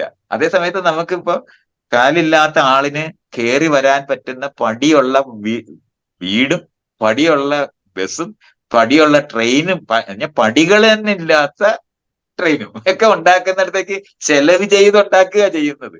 അവിടെ അപ്പുറത്തിരിക്കുന്നവരുടെ അവര് രൂപപ്പെടുന്നതിനെ മനസ്സിലാക്കിയുള്ളതാണ്. അവിടെയാണ് നമ്മൾ ഈ സംവരണത്തിന്റെ യുക്തികൾ മുഴുവൻ വരുന്നത്. എവിടെയാണ് ഈക്വൽ ആക്കി പ്രോസസ്സ് കൊണ്ടുവരുന്നതാണ്. ഇത് മുഴുവനും മനസ്സിലാക്കിയിട്ട് വേണം നമ്മൾ ഈ വിഷയത്തിനകത്ത് ഇത് എന്താണ് ഇത് അങ്ങോട്ട് നടക്കാത്തതെന്ന്. നിയമം ഇപ്പൊ നമ്മള് സെക്ഷൽ ഹറാസ്മെന്റിന് ഒരു നിയമം ഉണ്ടാക്കി വെക്കുന്നുണ്ട്, മിനിമം വേതനത്തിന് നിയമം ഉണ്ടാക്കി വെച്ചിട്ടുണ്ട്, സ്ത്രീധന നിരോധനത്തിന് നിയമം ഉണ്ടാക്കിയിട്ടുണ്ട്. ഇതൊന്നും വർക്ക് ചെയ്യത്തില്ല. കാരണം ഇതിന് വർക്ക് ചെയ്യാനും ഇത് പ്രാക്ടീസ് ചെയ്യാനും പറ്റുന്ന ആരെങ്കിലും വേണ്ടേ? ഞാനിത് പണ്ടേ പറയുന്ന ഒന്നാണ്. ഇവിടെ നമ്മുടെ ബസ് വരുന്ന സമയത്ത് ഇംഗ്ലണ്ടിൽ നിന്നാണല്ലോ ബസ് ഉണ്ടാക്കുന്നത്, ഇവിടെ നേരിട്ട് കൊണ്ടുവരുവാണല്ലോ ബസ്. അതിനകത്തൊരു പരാതിപ്പെട്ടിയുണ്ട്, കംപ്ലൈന്റ് ബോക്സ്. ഇതുവരെ ഞാനും വിനോദം സഹിതം ഒരു മലയാളി ഒരു പരാതി അതിനകത്ത് എഴുതിയിട്ടില്ല. ഞാൻ ആലോചിച്ചിട്ടുണ്ട് ഇതെന്തിനാണ് ഇപ്പൊ. അതായത് നമുക്ക് ഈ പരാതിപ്പെടാൻ അവകാശമുണ്ടെന്ന് ഒരിക്കലും അറിഞ്ഞിട്ടില്ലാത്ത ജനതയാണ്. പക്ഷെ എന്നാ നമുക്ക് എല്ലാത്തിനും പരാതിയാണ്. അല്ല, നമ്മൾ പരാതി വീട്ടിൽ വന്ന് പറയത്തേ ഉള്ളൂ. ബസ് സ്റ്റോപ്പിൽ നിർത്തുന്നില്ല എന്ന് അനുഭവിച്ച ആള് വീട്ടിൽ വന്ന് പറയും. പരാതിപ്പെടുക എന്ന് പറയുന്നത് നഷ്ടം ഉണ്ടാക്കുന്നതാണ്. ഹെറാർക്കിക്കൽ സിസ്റ്റത്തിലാണ് ആണെങ്കിൽ വിശ്വാസക്കുറവാണ്. രണ്ട് കാര്യമാണ്. പരാതിപ്പെടുന്നവൻ കുറ്റവാളിയായി മാറും ഹെറാർക്കിക്കൽ സിസ്റ്റത്തിൽ. ഡിസാറ്റിസ്ഫൈഡ് ആയ ആളാണ് അയാളെ അപകടകാരിയായി മാറും എന്നറിയുന്നതാണ്. അയാളെ മുളയിലേ നുള്ളും. ഇത് അനുഭവിച്ച് വളർന്നവര് ഒരിക്കലും പരാതിപ്പെടത്തില്ല. അവര് പണി ചെയ്യാതെയും രഹസ്യമായി കൈക്കൂലി വാങ്ങിയായിരിക്കും അത് വലിയ. ഇതാണ് ഈ പഴയ സിസ്റ്റത്തിന്റെ പ്രോബ്ലം എന്ന് പറയുന്നത്.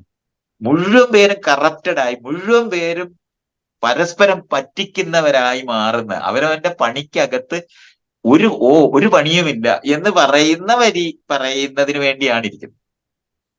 പണി ചെയ്യാതെ എങ്ങനെ കൂലി സമ്പാദിക്കാം എന്ന് കണ്ടെത്തുന്ന റിസർച്ച് ചെയ്യുള്ളൂ. അത് ഹെറാർക്കിക്കൽ സിസ്റ്റത്തിനകത്ത് ഉണ്ടാകുന്ന സാധനമാണ്. അപ്പോൾ ഭയമാണ് അവിടെ ആകെ വർക്ക് ചെയ്യുന്നത്. കോട്ട സിസ്റ്റമാണ് രണ്ടാമത് വർക്ക് ചെയ്യുന്നത്. ഇത് മാത്രമേ വർക്ക് ചെയ്യൂ, അല്ലെങ്കിൽ നിങ്ങളുടെ തൊഴിൽ പോകും. ഈ ഡെമോക്രസിന്റെ വാളെന്ന് പറയുന്ന തലയുടെ മേളില് ജോലി പോകും, കൂലി കിട്ടത്തില്ലെന്ന്, പണിഷ്മെന്റ് കിട്ടുമെന്ന് പറയുന്നതുകൊണ്ട് മാത്രം തൊഴിൽ ചെയ്യുന്നവരായിട്ട് ഹെറാർക്കിക്കൽ സിസ്റ്റത്തിനകത്ത് ആൾക്കാർ നിൽക്കും. ഇങ്ങനെയാണ്, ഇതാണ് ഈ നിൽക്കുന്നത്. ഈ ആളുകളെ എടുത്തിട്ട് വേണം നമ്മൾ ഈ വർക്കിൽ നിങ്ങളെ കാണണമെന്ന് പറഞ്ഞാല് അവർക്ക് അതിന്റെ റിസോഴ്സസും സാധനങ്ങളും ഷെയർ ചെയ്യപ്പെടത്തില്ല. അതുണ്ട്. ഞങ്ങളൊക്കെ വർക്കിന്റെ ഭാഗമായിട്ട് ഞങ്ങളൊക്കെ പറയുന്നുണ്ട്, എസ്റ്റാബ്ലിഷ് ചെയ്യുന്ന ആൾക്കാർ വർക്ക് ചെയ്യുമ്പോൾ എസ്റ്റാബ്ലിഷ് ചെയ്യേണ്ട വർക്കിംഗ് എഗ്രിമെന്റ് എന്താണ് എന്നുള്ളത്. ഇപ്പൊ ഞാൻ ഏതൊരാളായിട്ട് എന്റെ കമ്പനിയിൽ വർക്ക് ചെയ്യുമ്പോൾ ഒരു വർക്കിംഗ് എഗ്രിമെന്റ് ഉണ്ട്. ട്രസ്റ്റിന്റെ മുകളിലും ട്രാൻസ്പെറൻസിന്റെ മുകളിലും എന്റെ കഴിവിലും കഴിവുകേടിലും മറ്റേ വ്യക്തിയുടെ കഴിവിലും കഴിവുകേടിലും ഒക്കെ വെച്ചിട്ട് നമ്മളൊരു കോമൺ ഒരു വർക്കിംഗ് എഗ്രിമെന്റ് നമ്മൾ തയ്യാറാക്കും. എന്ന് പറഞ്ഞാൽ ഇങ്ങനെയൊക്കെയാണ്, എന്നിൽ നിന്നും ഇതൊക്കെയാണ് നിങ്ങൾക്ക് വേണ്ടത്, നിങ്ങളിൽ നിന്നും എനിക്ക് ഇതൊക്കെയാണ് വേണ്ടത്, നമുക്കിങ്ങനെ ചെയ്യാം. എപ്പോഴെങ്കിലും നമുക്ക് ഈ വർക്കിംഗ് എഗ്രിമെന്റും നടക്കുന്നില്ല എന്ന് പറഞ്ഞു കഴിഞ്ഞാൽ നമുക്കതിനെ പുനരായിട്ട് ഒന്നും കൂടെ മാറ്റി എഴുതാനും മാറ്റി മനസ്സിലാക്കാനും ഒക്കെ വേണം എന്നുള്ളൊരു സംഭവം. അത് കാരണം അങ്ങനെ വരുന്ന സമയത്ത് ഞാൻ ചെയ്യുന്ന വർക്കിനെ എനിക്ക് ഈ ഒരു ജോലി പോകുമോ എന്നുള്ള പേടിയും അങ്ങനത്തെ പേടി ഇല്ല എന്നുള്ളതല്ല. കാരണം എന്താ വെച്ചാൽ നമ്മൾ വളരെ ഡിപ്പെൻഡന്റ് ആണ് ജോലിയിൽ എന്നുള്ളതുകൊണ്ട് എപ്പോഴും ആ ജോലി പോകും എന്നുള്ള പേടിയുണ്ട്. പക്ഷെ നമുക്ക് ശരിയല്ലാത്തൊരു സാധനത്തിനെ റീഡിഫൈൻ ചെയ്തിട്ട് ഒരു ശരിയായ സംഭവത്തിലേക്ക് പോകാൻ വേണ്ടിയിട്ടുള്ള അവസരം, എൻവയൺമെന്റ് ക്രിയേറ്റ് ചെയ്യാൻ പറ്റുമോ എന്നുള്ളതാണ്. കാരണം നമുക്ക് ഈ മൊത്തമായിട്ട് ഹൈറാർക്കി മാറ്റുക എന്നുള്ളതില്ല. പക്ഷെ എനിക്കിപ്പോ എന്റെ തൊഴിലിടത്ത് എനിക്കൊരു പ്രശ്നമുണ്ടെങ്കിൽ ആ പ്രശ്നത്തിനെ എനിക്ക് ഡിസ്കസ് ചെയ്തിട്ട് കറക്റ്റ് ചെയ്തിട്ട് എനിക്ക് പറ്റുന്ന രീതിയിൽ ഇതിലേക്ക് കൊണ്ടുവരാൻ വേണ്ടിയിട്ട് ഒരു സംവിധാനം ഉണ്ടോ എന്നുള്ളതാണ്. പലപ്പോഴും ഞാനൊക്കെ വർക്ക് ചെയ്യുന്ന സമയത്ത് എൻ്റെ ഒരു ജോലിയുടെ ഒരു ഭാഗമായിട്ട് അങ്ങനത്തെ ഒരു സിസ്റ്റം സെറ്റപ്പ് ചെയ്യുക എന്നുള്ളതാണ് ഉള്ളത്. അപ്പം അത് പലപ്പോഴും അത് ഇല്ലേ. അത് അത് അത് അത് പഴയ സിസ്റ്റത്തിൽ ഇല്ല. ഇല്ല കാരണം ഈ ഇല്ല കൺട്രോൾ ഇല്ല. സിസ്റ്റം മാത്രമാണ് പണ്ടുണ്ടായിരുന്നത്. അതെ അതെ അതിനകത്താണ് നമ്മൾ ഈ ഡെമോക്രാറ്റിക് ആയിട്ടുള്ള ഈ ബന്ധങ്ങൾ ഉണ്ടാക്കാൻ ശ്രമിച്ചിട്ടുള്ളത്. അതെ അതിനകത്ത് വിജയിച്ച ഏരിയകളാണ് വിനോദ് ഇപ്പൊ പറയുന്നതല്ല. അതെ അതെ. നമ്മൾ കുറെ കാര്യം നമ്മള് നിങ്ങളുടെ വർക്കിനകത്ത് നിന്ന് നമുക്ക് ബോണസ് കിട്ടുന്നെന്ന് പറയുന്നത്, അതുപോലെ തന്നെ ഒരു സ്ഥാനം കയറ്റം കിട്ടുന്നെന്ന് പറയുന്നത്, ഇതെല്ലാം ചെയ്തിട്ടാണ് ഇത് സാധനങ്ങൾ കുറെ ചെയ്തിട്ടുണ്ട്. നമ്മൾ ഈ പണ്ട് കാർമാസ് നഷ്ടപ്പെടുവാൻ വിലങ്ങുകൾ എന്ന് പറയുന്നിടത്ത് അല്ലല്ലോ ഇന്നത്തെ തൊഴിലാളി നിൽക്കുന്നത്. അല്ല അല്ല. അതുകൊണ്ടാണ് തൊഴിലിടങ്ങളിലെ ഇത്തരത്തിലുള്ള നവീകരണങ്ങൾ വരാനായിട്ട് ട്രേഡ് യൂണിയൻ സഹായിച്ചിട്ടുണ്ട്. ഈ ഏരിയകൾ നമ്മൾ മനസ്സിലാക്കുമ്പോഴാണ് നമ്മൾ ഈ പറയുന്ന അടിസ്ഥാന സൗകര്യങ്ങൾ എന്ന് പറയുന്ന മേഖല മുഴുവനും ലോകത്തുണ്ടായി. ഇൻഫ്രാസ്ട്രക്ചറിനകത്ത് ബേസിക് ഇത്രയും വന്നിരിക്കണം. അപ്പൊ നിങ്ങളുടെ അടിസ്ഥാന ശമ്പളം എന്താണ് എന്ന് ആദ്യമേ ഡിക്ലെയർ ചെയ്യുന്നുണ്ട്. അപ്പൊ അവിടോട്ട് മാത്രമാണ് നമ്മൾ വരുന്നത്. അതിനകത്ത് പിന്നെ നമ്മൾ പെർക്ക് എന്ന് പറയുന്ന വാക്കിന് പകരം ശരിക്കും പറഞ്ഞാൽ നമ്മൾ ഈ ചെയ്യുന്ന പ്രവൃത്തിയിലെ അംഗീകാരം ലഭിക്കുന്ന ബോണസ് എന്ന് പറയുന്ന ലോകത്തേക്ക് നമ്മൾ വരുന്നത് അതുകൊണ്ട്. മറ്റേതങ്ങനല്ല. ആളുകളെ നേരത്തെ ഞാൻ പറഞ്ഞ പദവി കൊടുത്തു, ഒരു ഗിഫ്റ്റ് ഒക്കെ കൊടുത്തിട്ട് ആൾക്കാരെ എന്തോ ചെയ്തു എന്ന് തോന്നിപ്പിക്കുന്നതല്ല. യഥാർത്ഥത്തിൽ നമുക്ക് നമ്മുടെ വർക്കിന് അംഗീകാരം കിട്ടുന്ന നിലവാരത്തിലും അതിന്റെ റിസോഴ്സസിന്റെ ഷെയറിങ് നടക്കുന്നുണ്ടെങ്കിൽ ആളുകൾ അതിനകത്തൊന്നും വിട്ടുപോകത്തേ ഇല്ല. അപ്പോഴാണ് യഥാർത്ഥത്തിൽ ടീമാകുന്നത്. അതെ. ഇപ്പം വിനോദ് പറഞ്ഞില്ലേ, ഞാൻ ചെല്ലുന്ന സമയത്ത് നമുക്കൊക്കെ എന്താ സ്ത്രീകൾക്ക് മാത്രമുള്ളതാണ് മൂഡ് സ്വിങ് എന്നാണ് ആൾക്കാർ വിചാരിക്കുന്നത്. നമുക്ക് എല്ലാവർക്കും ഉണ്ടാകുന്ന നമ്മുടെ ബ്രെയിനകത്ത് ഉണ്ടാകുന്ന ന്യൂറോ ട്രാൻസ്മിറ്റേഴ്സിന്റെ വ്യത്യാസങ്ങൾ ഏത് കാരണം കൊണ്ടുണ്ടാകുന്നു? പുറത്തുള്ള ഒരു ഇൻസിഡന്റ് കൊണ്ടുണ്ടാകാം, അല്ലെന്നുണ്ടെങ്കിൽ നമ്മുടെ ശരീരത്തിനകത്ത് ഗ്ലാൻസിനകത്ത് സിസ്റ്റങ്ങൾ കൊണ്ട് വ്യത്യാസങ്ങൾ ഉണ്ടാകാം. ഇതെല്ലാം നമുക്ക് എല്ലാവർക്കും ഉണ്ടാകുന്നതാണ് മൂഡ് സ്വിങ്. ആ ഉണ്ടാകുന്ന സാധനം പണ്ട് കാലത്ത് ഇടതുവശത്തോടാണ് അവൻ ഇന്ന് എണ്ണീറ്റത് എന്ന് പറഞ്ഞിട്ടായിരുന്നു പറയുന്നത്. രാവിലെ എണ്ണിക്കുന്നത് തന്നെ. അപ്പൊ ആളുകൾക്ക് ഈ മൂഡ് സ്വിങ് ഉണ്ടായിരുന്നു എന്നുള്ളതാണ് ആ വരിക്കകത്ത് നമുക്ക് കാണാൻ പറ്റും. ഈ ഏരിയ ഒക്കെ വരുന്ന സമയത്ത് നമ്മളെ മനസ്സിലാക്കി പെരുമാറുന്ന ഒരു ഒരു പ്രവർത്തന അന്തരീക്ഷം ഉണ്ടാക്കിയെടുക്കാൻ ഏത് സ്ഥാപനത്തിന് കഴിയുന്നോ അവിടെ ഈ വർക്ക് ഔട്ട്പുട്ട് വലുതാവും. ഇപ്പൊ നമുക്ക് വർക്ക് അറ്റ് ഹോമും നിങ്ങളുടെ ചോയ്സ് ആയിട്ട് അതിൽ വർക്കിംഗ് അവേഴ്സ് ചോയ്സ് ആയിട്ട് മാറിയപ്പോൾ എന്തുമാത്രം പ്രൊഡക്ടിവിറ്റിയാ കൂടിയത്. അതുപോലെ തന്നെ നമ്മൾ മനസ്സിലാക്കാനുള്ളത്, പണ്ട് നമുക്ക് സാങ്കേതിക വിദ്യ ഇങ്ങനെ ഇല്ല. നമ്മൾ ഇന്ന് കാണുന്ന ഇപ്പൊ ഇന്റർനെറ്റ് പോലെയോ അല്ലെന്നുണ്ടെങ്കിൽ പരസ്പരം കമ്മ്യൂണിക്കേറ്റ് ചെയ്യാനായിട്ട് നമുക്ക് ഇന്ന് നിങ്ങൾ സാറ്റിസ്ഫൈഡ് ആണോ എന്ന് ഇതിന്റെ നടത്തുന്ന ഇൻവെസ്റ്റർ എന്ന് പറയുന്നവർക്ക് ഈ വർക്കിലെ താഴെ അറ്റത്തുള്ളവരുടെ കമ്മ്യൂണിക്കേറ്റ് ചെയ്യാൻ പറ്റുന്ന സിസ്റ്റം ഉണ്ടാക്കാൻ പറ്റും. ഇപ്പൊ നമ്മുടെ കമ്പനി നന്നായി നടത്താൻ എന്ത് ചെയ്യാൻ പറ്റും എന്ന് ചോദിക്കുമ്പം ഏറ്റവും ഇന്ന് തട്ടായിട്ട് നിൽക്കുന്ന സമൂഹമാണ് ലോകത്ത് ഇന്നും ഉള്ളത്. സിസ്റ്റം മുഴുവൻ ഇപ്പോഴും അങ്ങനെയാണ്. പക്ഷെ അവർക്ക് മുകളിലുള്ളവരോട് ഡയറക്റ്റ് ആയിട്ട് ഉണ്ടാൻ പറ്റും എന്നുള്ള പറയുന്ന ഒരു സിസ്റ്റം നമുക്ക് ഡെവലപ്പ് ചെയ്യാൻ പറ്റും. അതുകൂടെയാണ് ഈ പരാതിപ്പെട്ടി എന്ന് പറയുന്നത് ഉണ്ടാക്കേണ്ടതുണ്ട്, പരാതികൾ എഴുതിയിടേണ്ടത്. അപ്പൊ അത് അദൃശ്യമായിരുന്നു. ചില ഈ ഹെറാർക്കിക്കൽ സിസ്റ്റം ആയത് കാരണം കൊണ്ട് പറയുന്നത് വഴി അപകടം വരും എന്നറിയുന്നത് കൊണ്ട് അത് എന്തുകൊണ്ടാണ് രഹസ്യ വോട്ട് നമ്മൾ നിലനിർത്തുന്നത്? വോട്ട് കൈപോക്കിയാ പോലെ അതിന് വില കൊടുക്കേണ്ടി വരും ഈ പഴയ സിസ്റ്റത്തിനാണ്. അതുകൊണ്ടാണ് നമ്മൾ രഹസ്യ വോട്ട് ഉണ്ടാക്കിയത്. ആ രഹസ്യ വോട്ട് ഉണ്ടാക്കിയതുപോലെ ഈ താഴെ തട്ടിലിരിക്കുന്ന ആൾക്കാർക്ക് ഈ കമ്പനി നന്നായി എങ്ങനെ നടത്താൻ പറ്റും എന്ന് പറയുന്ന പരാതിപ്പെട്ടികളുടേതായ സജഷൻ ബോക്സ്, നമ്മള് കംപ്ലൈന്റ് ബോക്സ് മാത്രമല്ല, സജഷൻ ബോക്സ്.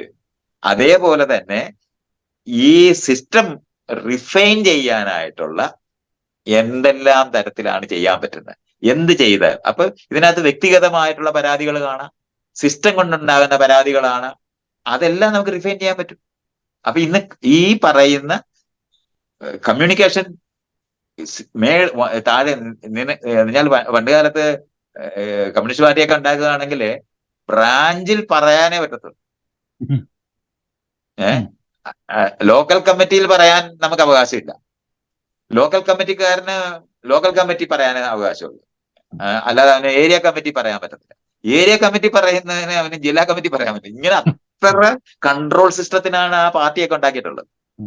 അതിന് പകരം ഓരോ മേഖല പണ്ട് രാജാക്കന്മാർ ഇറങ്ങി നടന്ന് ജനങ്ങളോട് വേഷം മാറി നടന്ന് ചോദ്യം ചോദിക്കുമായിരുന്നു ഈ ഭരണത്തിന്.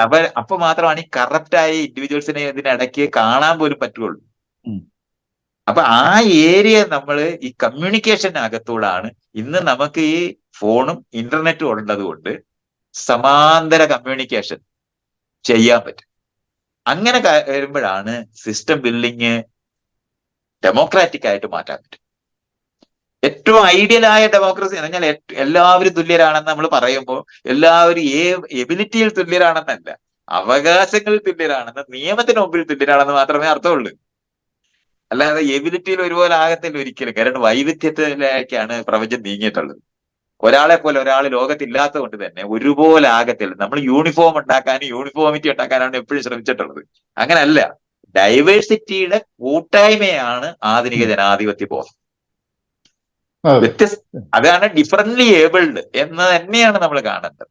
അതിന്റെ ഓരോന്നിന്റെ ഒരു കണ്ണിന്റെ ഫംഗ്ഷൻ അല്ല ചെവിക്കുള്ളത്, ചെവിക്കുള്ള ഫംഗ്ഷൻ അല്ല മൂക്കിനുള്ളത്, കാലിനുള്ളത്. ഇങ്ങനെ മാറുമ്പോൾ പക്ഷെ ഇതെല്ലാം കൂടെ ചേർന്നാണ് നമ്മളാകുന്നത് എന്നറിയുന്ന നിലവാരത്തിൽ വളരെ സ്പെസിഫിക് ആയി എല്ലാം പ്രധാനമായി മാറുന്ന അപ്പോഴാണ്.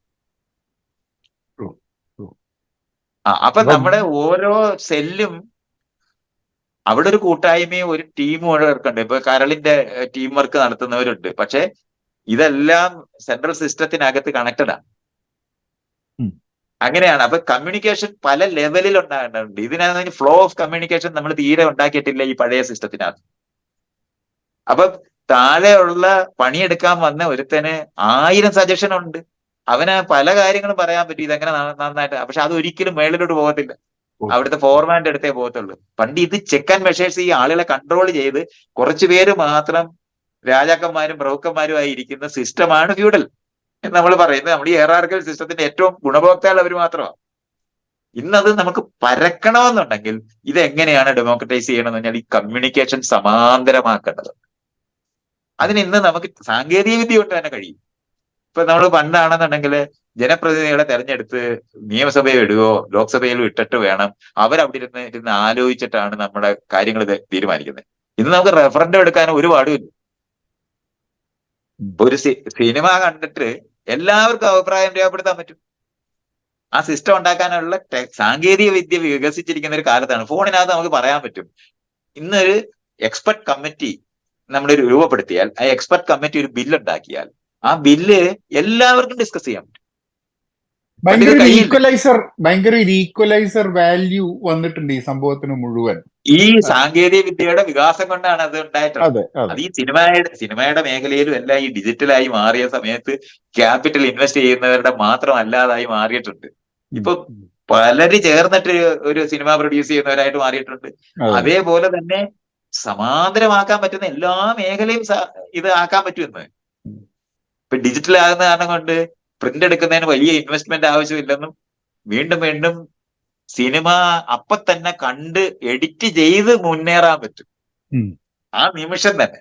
മറ്റേത് എഡിറ്ററുടെ മേളിൽ എഡിറ്ററാണ് സകല സിനിമയുടെ ഏറ്റവും വലിയ ആളെന്നൊക്കെ ആയിരുന്നു നമ്മൾ പറഞ്ഞുകൊണ്ടിരുന്നത്. അതൊന്നും ഇന്ന് ആവശ്യമില്ല. എല്ലാവർക്കും കൂടെ എടുത്ത സീൻ ഒന്നുകൂടെ കണ്ടിട്ട് ഇത് പോരാ അപ്പൊ തന്നെ വീണ്ടും എടുക്കുകയാണ്. എന്നിട്ട് അതിന്റെ സെലക്ഷൻ മാത്രമേ ഇന്നൊരു എഡിറ്റർക്ക് ചെയ്യേണ്ട കാര്യമുള്ളൂ.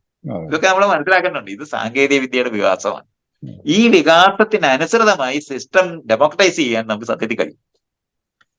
ഇത് അറിഞ്ഞുകൂടാത്ത ആൾക്കാരാണ് ഈ പഴയ രീതിയിൽ ഇന്ന് ഇത് തുടരുന്നത്. ഇപ്പൊ നമ്മൾ ഈ സിനിമാ മേഖലയിലോട്ട് എത്തുമ്പോഴത്തേന് എന്താണ് ഹീറോയ്ക്കും പ്രധാനപ്പെട്ട നടിക്കും ഒക്കെ സൗകര്യങ്ങൾ കൊടുക്കുകയും ബാക്കിയുള്ളവർക്ക് ഒന്നും കൊടുക്കാതിരിക്കുക എന്ന് പറഞ്ഞാൽ നമുക്ക് അത്ഭുതകരമായിട്ടാണ്. ടീം വർക്കാണത്, ടോട്ടൽ ടീം വർക്കാണ് സിനിമ എന്ന് പറയുന്നത്. അവസാനത്തെ ആളും ചൊവ്വ നേരെ ചെയ്താലേ ഇത് ഫൈനൽ പ്രോഡക്റ്റ് ഉണ്ടാക്കാൻ പറ്റും. അപ്പൊ ഇത് പഴയ ലോകത്തു നിന്ന് തന്നെ എത്ര മാറ്റാൻ പറ്റും നമുക്കത്. അതുകൊണ്ട് പ്രൊഡക്ഷൻ എന്ന് പറയുന്ന സാധനത്തിനകത്ത് ഈ പറയുന്ന ഹെറാർക്കിയുടെ നീടേന്നില്ല. അതെ. അത് വലിയ കൺട്രോൾ സിസ്റ്റം ഉപയോഗിച്ചിട്ടാണ് ഇവർ ചെയ്തിരിക്കുന്നത്. ഇവർ ഹേമ അതിനകത്ത് ഈ പവർ ഗ്രൂപ്പ് എന്ന് പറയുന്ന സാധനം ഉണ്ടായത് അങ്ങനെയാ.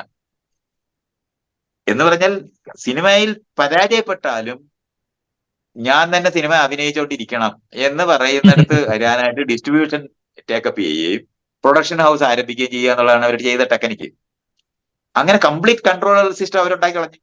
അപ്പൊ അഭിനയിക്കുന്ന ആൾക്കാർ നിയന്ത്രിക്കുന്ന, അതേപോലെ ഡിസ്ട്രിബ്യൂട്ട് ചെയ്യുന്ന ആൾക്കാർ നിർണ്ണയിക്കും ആരഭിനയിക്കണം. ഇങ്ങനെയാണെന്ന് ഈ ഇൻഡസ്ട്രി മുഴുവൻ നിന്നിരുന്നത്. അത് കഴിഞ്ഞ് അപ്പം ഇവർ പറയുന്ന പോലെ ചെയ്തില്ലെന്നുണ്ടെങ്കിൽ എങ്ങും കാണിക്കാനൊക്കത്തില്ലായിരുന്നു സിനിമ. പെട്ടിയിലായി പോകുന്നതാണ്. സിനിമ എടുത്താലും പെട്ടിയിലായി പോകും. ഇത് ഇപ്പോഴും ഇരുന്നിട്ട് ഈ KSRTC ഇരുന്നിട്ട് ഈ പണം കൊടുത്ത ആ സിസ്റ്റം തന്നെ ആ ആളുകളെ പരാജയപ്പെടുത്തിക്കളഞ്ഞു. ഇതാണ് നമ്മൾ ഈ ചെയ്യേണ്ടത്. അപ്പൊ ഇന്ന് നമുക്ക് OTT എന്ന് പറയുന്ന സാധനം അങ്ങനത്തെ പെട്ടിയിൽ ഇടണ്ട. ഇനി ആരും കാണാൻ സ്ഥലം തന്നില്ലെങ്കിലും നമുക്ക് കൊണ്ടുപോയി എന്താണ് ഈ യൂട്യൂബിനകത്ത് കാണിക്കാൻ പറ്റും. എടുത്തത് കാണിക്കാൻ പറ്റുന്ന കാലത്താണെന്നുള്ളത്. അങ്ങനെയാണ് ഡെമോക്രസി ഇത്രയും ഡെവലപ്പ് ചെയ്തത്. നമ്മളിത് പറയുന്ന മറ്റേതങ്ങനല്ല, അത്ര നിർണീതമായിരുന്നു, ഡിറ്റർമിൻഡ് ആയിരുന്നത്. അത് ഇന്ന് പവർ ഗ്രൂപ്പ് എന്ന് പറയുന്നത് ഈ കൺട്രോൾ സിസ്റ്റം ഉണ്ടാക്കിയാണ് ഇത് മുഴുവൻ നിയന്ത്രിച്ചിട്ടുള്ളത്. ഇതിനകത്തേക്ക് ഇത് കടന്നു വരാൻ സമ്മതിക്കുന്നില്ല. ഈ പുതിയ ടെക്നോളജി കടന്നു വരുന്ന സകലതും ചെയ്യുമ്പോൾ 500 കോടിയുടെ സിനിമയ്ക്കകത്ത് 100 കോടി പ്രധാന നടനം കൊണ്ടുപോകും. ആ പ്രധാന നടനോ നടിയോ ആയിരിക്കുന്നവർക്ക് പൈസ കൊടുത്തതിന് ശേഷം കുറച്ച് പൈസ കൊണ്ടാണ് ഈ സിനിമ ഉണ്ടാക്കുന്നത് എന്നുള്ളതാണ്. പ്രോഡക്റ്റ് ഏറ്റവും മോശമായി പോകുന്നത് ഈ ഇത്രയും വലിയ പണം ഇവർക്ക് കൊടുക്കുന്നത് വഴിയാണ്. അതേ സമയത്ത് ആ സിനിമ വിജയിക്കുമ്പം അതിന്റെ പങ്ക് ഈ അതിനകത്ത് പാർട്ടിസിപ്പേറ്റ് ചെയ്തവർക്ക് ഷെയർ ചെയ്തുകൊണ്ടിരിക്കുകയാണെങ്കിൽ ഒരു പാടുമില്ലാതെ മിനിമം വേതനം എല്ലാവർക്കും കൊടുക്കുക എന്ന് പറയുന്നതാണ് ഒരു സിസ്റ്റം. അത് ഉറപ്പാക്കണം. അപ്പൊ ആളുകൾ താഴെ പോകത്തില്ല. മിനിമം വേതനം ഉറപ്പാക്കുക എന്ന് പറയുന്നത് സിസ്റ്റത്തിനകത്ത് കണിശമാക്കേണ്ടത്. അതിനുശേഷം ബോണസ് ആയിട്ട് ഓരോ തവണ ഒരു ദിവസം ഓടിക്കഴിഞ്ഞാൽ അതിന്റെ പങ്ക് എത്രത്തോളം ഷെയർ ചെയ്യുക. അപ്പൊ ഈ സിനിമ ഓടുന്ന കാലം വരെ പേയ്മെന്റ് കൊടുക്കാൻ പറ്റും നമുക്ക് സത്യത്തിൽ. ഇതൊക്കെ നമുക്ക് അതിന്റെ സിസ്റ്റങ്ങൾ ഉണ്ടാക്കിയെടുക്കാൻ പറ്റും. അങ്ങനെയാണ് അതിന്റെ ക്രെഡിറ്റും അതിന്റെ റിസോഴ്സസും ഷെയർ ചെയ്യുന്നതാണെങ്കിൽ ആളുകൾ അങ്ങനെ മരിച്ചു നിൽക്കത്തില്ല. അത് ഈ കമ്പനികൾക്ക് എല്ലാം ആലോചിക്കാവുന്ന മേഖലയാണ് ഞാൻ ഈ പറയുന്നത്. എങ്ങനെയാണ് നമ്മളൊരു സിസ്റ്റം ഡെമോക്രറ്റൈസ് ചെയ്യുന്നത് എന്നുള്ള കാര്യം, അതിന്റെ വർക്കിംഗ് മോഡൽ ഉത്പാദിപ്പിക്കാൻ നമുക്ക് പറ്റത്തില്ല. മറ്റേ ഇത് ശരിയല്ല അത് ശരിയല്ല എന്ന് പരാതിപ്പെട്ടിക്കകത്ത് എഴുതുന്നതുകൊണ്ട് മാത്രം ഇതിന് വർക്കിംഗ് സിസ്റ്റം ഉണ്ടാക്കണ്ടേ. സാങ്കേതിക വിദ്യയുടെ ഒരു കാര്യം എന്ന് പറഞ്ഞാല് നമുക്ക് ഇമാജിൻ ചെയ്തിട്ട് ഒരു സാധനം ഉണ്ടായാൽ അത് വർക്ക് ചെയ്യുമോ എന്ന് നോക്കിയിട്ടാണ്, അപ്പോഴാണ് അത് സയൻസ് ആവുള്ളൂ. അല്ലാതെ പണ്ടുള്ള ഒരു ഇമാജിനേഷൻ വല്ല കുറവുണ്ടോ? ഭയങ്കര ഇമാജിനേഷൻ ഒക്കെ കേട്ടിട്ടുണ്ടായിരുന്നില്ലേ? പ്രേതത്തിനെയും ഭൂതത്തിനെയും ഗന്ധർവനെയും ഒക്കെ ഉത്പാദിപ്പിച്ച മനുഷ്യരാണ്, ദൈവത്തിനെ വരെ കണ്ടുപിടിച്ചവരാണ്. അപ്പൊ ഇതൊക്കെ നമുക്ക് ഒരു പാടുമില്ല. പക്ഷെ ഇത് വർക്കിംഗ് മോഡൽ ഉണ്ടാക്കണമെന്ന് ആലോചിക്കുമ്പോഴാണല്ലോ ടെസ്റ്റ് ചെയ്യണമെന്ന് പറയുന്നതാണ്. ഇതുപോലാണ് നമ്മൾ ഈ ആധുനിക ജനാധിപത്യ സംസ്കാരത്തിന് അനുസൃതമായ വർക്കിംഗ് മോഡൽ ഉണ്ടാക്കാതെ നമുക്കൊരു ഒരു ഒരു കമ്പനി ഡെവലപ്പ് ചെയ്യാനൊക്കത്തില്ല. ഇതുകൊണ്ടാണ് റഷ്യയിലെ സോഷ്യലിസം ഉണ്ടാക്കാൻ പോയ ആൾക്കാർ സ്റ്റേറ്റ് ക്യാപിറ്റലിസത്തിൽ ഉണ്ടായി പോയ പഴയ ഹെറാർക്കിക്കൽ സിസ്റ്റം തന്നെ അവിടെ നിൽക്കുന്നത്. ആ ക്യാപിറ്റൽ ഇൻവെസ്റ്റ് ചെയ്യുന്നത് ഗവൺമെന്റ് ആണെന്നുള്ളതല്ലാതെ ബാക്കി ഒരു വ്യത്യാസം ഉണ്ടായില്ല. അതൊന്നും നമുക്ക് ഇമാജിൻ ചെയ്യാൻ പോലും ചെയ്യാൻ വയ്യാത്ത അത്രയും വലിയ എന്താ പറയണ്ടേ കോൺഗ്ലമറേറ്റ് എന്ന് പറയുന്ന കമ്പനികളാണ് റഷ്യയിലും ചൈനയിലും ഒക്കെ ഉണ്ടായത് ആദ്യം. അപ്പൊ ഈ വ്യക്തിഗതമായ കോൺട്രിബ്യൂഷൻ കഴിയുന്ന മേഖലയിലേക്ക് അവരെ കൊണ്ടുവരണമെന്നുണ്ടെങ്കിൽ ഈ പറയുന്ന സമാന്തര സിസ്റ്റത്തിന്റെ എക്സ്പ്രഷൻസിന് വേദികൾ രൂപപ്പെടുത്തിയേ പറ്റും. അതിന്റെ കാരിയേഴ്സും ഉണ്ടായേ പറ്റും. ഇപ്പൊ കാരിയേഴ്സ് ഉണ്ടാകാതിരിക്കുന്നത് അതായത് ക്ലാസ് റൂമിനകത്ത് നമ്മൾ പഠിപ്പിക്കണമെന്ന് പറയുന്ന സ്ഥലം അതാണ്. ഞാനിത് നല്ലോണം നമ്മൾ പണിയെടുത്ത് മനസ്സിലാക്കിയിട്ട് നമുക്കിത് ചെയ്യാൻ പറ്റുന്ന കാര്യങ്ങളെ പറ്റിയായി പറയുന്നത്. വർക്കബിൾ ആയേ പറ്റും. ആൾക്കാർ ഇങ്ങനെ പറയും, നിങ്ങൾ പറയുന്ന ഉട്ടോപ്യ, എന്നെ ആൾക്കാർ എപ്പോഴും പറയുന്നത് നിങ്ങൾ ഉട്ടോപ്യ നടക്കാത്ത കാര്യമായി പറയുന്നതെന്നാണ്. നമ്മൾ ഈ രാജാവിനെ മാറ്റുമ്പോൾ ഉടൽ അവിടെ നിലനിർത്തിയിട്ടാണ് ചെയ്തിട്ടുള്ളത്. ആ ഉടലിന്റെ മണ്ടയിലെ 15-20 രാജാക്കന്മാർ ഇരിക്കുന്നിടത്താണ് നമ്മൾ ഡെമോക്രസി എന്ന് പറയുന്നത്. ഉം. സിസ്റ്റം മാറിയിട്ടില്ല. ഇപ്പൊ അമേരിക്കൻ ആ, എന്താണ് കോടതിക്കകത്ത് ആൾക്കാർക്ക് ഇരിക്കാനുള്ള കസേര കൊടുക്കുമ്പോ ഇതുവരെ നമുക്ക് ഇരിക്കാൻ കസേര കൊടുക്കാൻ കഴിയാത്ത കോടതിയാണ് നമ്മുടെ നാട്ടിലുള്ളത്. ഉം. അവിടെ ഒരു ജൂറി സിസ്റ്റം ഇതുവരെ ജൂറി എന്ന് പറയുന്ന സാധനം എന്തിനാണെന്ന് പോലും ഇവിടെ ആൾക്കാർക്ക് മനസ്സിലായിട്ടില്ലെന്ന്. വിവരമുള്ള ജഡ്ജിമാരില്ലെന്ന് ചോദിക്കുന്നത്. ഉം. ഹെയറാർക്കിയാണ്. സുപ്രീം കോടതിയിലൊക്കെ ഇരിക്കുന്നവനൊക്കെ പെരുമാറുന്ന കണ്ടാൽ നമ്മൾ നാണിച്ചു പോകും. അവരാണ് ജനാധിപത്യം സംരക്ഷിക്കേണ്ട വിദ്വാന്മാര്. ഉം. ഇതൊക്കെ നമ്മൾ ഈ സിസ്റ്റം എന്താണെന്ന് നന്നായി മനസ്സിലാക്കിയിട്ട് ചെയ്തെടുക്കേണ്ട മേഖലകളാണ്. അവിടെയാണ് നമ്മൾ തെരഞ്ഞെടുപ്പുകളിലെ ലോകങ്ങള് എല്ലാ ഉദ്യോഗസ്ഥന്മാരെയും തെരഞ്ഞെടുക്കേണ്ടത്. ആര് തെരഞ്ഞെടുക്കണം എന്നുള്ള കാര്യമാണ്. ആ മേഖലയ്ക്കകത്ത് ഇപ്പം ഒരു എഞ്ചിനീയറിംഗ് ഡിപ്പാർട്ട്മെന്റ് ആണെങ്കിൽ സൂപ്രണ്ടിങ് എഞ്ചിനീയർ കണിശമായിട്ടും തെരഞ്ഞെടുക്കപ്പെടണം. അപ്പോഴേ അക്കൗണ്ടബിൾ ആകത്തുള്ളൂ. സീനിയോറിറ്റി കൊണ്ടല്ല ഒരാൾ മേളി വരേണ്ടത്, അയാളുടെ എബിലിറ്റി കൊണ്ട് മറ്റുള്ളവരുടെ അതെ. സമ്മതത്തോടെ അവിടെ ഇരിക്കേണ്ടത്. ഇതിന് ഞാന് ആകെപ്പാടെ നമുക്ക് കാണാൻ പറ്റുന്നതെന്ന് പറഞ്ഞാൽ നമ്മളൊരു തുടങ്ങുന്ന ഒരു സ്ഥാപനം തുടങ്ങുന്ന സമയത്ത് പരസ്പരം വോട്ട് കൊടുക്കണം. എല്ലാവരും എല്ലാവർക്കും വോട്ട് കൊടുക്കണം. ആരാണ് ഏറ്റവും കൂടുതൽ വോട്ട് മേടിക്കുന്നത് അവർക്ക് അതിനകത്ത് ഈ മേഖല തുടരാനായിട്ട് എല്ലാ വർഷവും പരസ്പരം വോട്ട് കൊടുക്കണം. അപ്പോഴും അക്കൗണ്ടബിൾ ആകും. സമ്മതമുള്ള ആളെ മറ്റേ അധികാരം ആരുടെ കയ്യിൽ കോൺസെൻട്രേറ്റ് ചെയ്താലും കൊടുക്കും. അല്ല, അത് അത് ഇടയ്ക്കിങ്ങനെ ഞങ്ങളിങ്ങനെ പറയാറുണ്ട്, കമ്പനിയിൽ നിന്ന് എല്ലാ വർഷവും എല്ലാരും പിരിച്ചുവിട്ട് വീണ്ടും ജോലിക്ക് എടുക്കണം അങ്ങനെ എന്നുള്ളത്. പറയേണ്ടി വരുന്നതിന് പകരം ഞാൻ പറഞ്ഞു പിരിച്ചൊന്നും വിടണ്ട, പരസ്പരം വോട്ട് ചെയ്യാൻ അനുവദിച്ചാൽ അത് സീക്രട്ട് വോട്ടർ ആയിരിക്കണം. അപ്പോഴാണ് നമുക്ക് അതെ. മനസ്സിലാകുന്നത് ചെക്ക് ആൻഡ് മെഷേഴ്സ് എങ്ങനെയൊക്കെയാണ് നമുക്ക് വികസിപ്പിക്കാൻ പറ്റുന്നത്. ഇപ്പൊ ഞാനീ പറയുന്നത് ഒരു തുമ്പ് മാത്രമാണ്. അതാത് കാര്യങ്ങളിനകത്ത് വർക്ക് ചെയ്യുന്നവർക്ക് ഇത് എന്നെക്കാളും നന്നായിട്ട് ഈ കാര്യങ്ങൾ ചെയ്യാൻ പറയാനും പറ്റുമെന്ന് ഞാൻ പറയുന്നത്. പക്ഷെ നമ്മൾ ഇത് ആലോചിക്കാതെ ഇത് ഒരിക്കലും മനസ്സിലാകും. ഉം. നമ്മുടെ മനസ്സ് ഇവിടെ അപ്ലൈ ചെയ്താലേ ഡെമോക്രാറ്റിക് ആയിട്ട് എങ്ങനെയാണ് ഒരു സിസ്റ്റത്തിനെ മാറ്റേണ്ടത്. ഹെയറാർക്കിക്കൽ ആയിരിക്കുന്ന സാധനത്തിന് ഒരു ദിവസം കൊണ്ട് നമുക്ക് അഴിച്ചു കളയാനൊക്കത്തില്ലെന്ന് അറിയുന്നതുകൊണ്ട് അതിനെ ഡെമോക്രറ്റൈസ് ചെയ്യുന്ന മെക്കാനിസങ്ങൾ എവിടുന്ന് ആരംഭിക്കണം. എല്ലാ സിസ്റ്റവും നമുക്ക് അങ്ങനെ മാറ്റണം. അങ്ങനെ ചെയ്തെങ്കിൽ മാത്രമേ നമ്മൾ ഈ പറയുന്ന നിലവാരത്തിലുള്ള മനുഷ്യ ബന്ധങ്ങളിനകത്ത് തുല്യതയുള്ള പരസ്പര ബഹുമാനമുള്ള ആളുകളെയും കൂടെ ഉത്പാദിപ്പിക്കണം. ഇത് ചെയ്തു പഠിച്ചേ പറ്റൂ. എവിടെങ്കിലും ഇരിക്കുകയല്ല, അത് മോഡലിംഗ് എടുക്കാനൊക്കത്തില്ല. അതെ, നമുക്ക് ജനാധിപത്യ ചെയ്ത് പഠിക്കാം. ലോകത്തിനെ പറ്റി ട്രയൽ ആൻഡ് എറർ ആയിട്ട് ഇത് എക്സ്പെരിമെന്റ് ചെയ്ത് ട്വീക്ക് ചെയ്ത് ശരിയാക്കി എടുക്കാൻ മാത്രമേ മാത്രമേ ഉള്ളൂ. എത്രയോ ഇപ്പൊ ലോകത്തിൽ ഏറ്റവും കൂടുതൽ കമ്മ്യൂൺസ് ഉണ്ടാക്കാൻ ശ്രമിച്ചിട്ടുള്ള ഒരു രാജ്യമാണ് അമേരിക്ക. ഉം. അത് എല്ലാം പരാജയപ്പെട്ടിട്ടുണ്ടെന്നുള്ളത് നമ്മൾ കാണേണ്ടത്.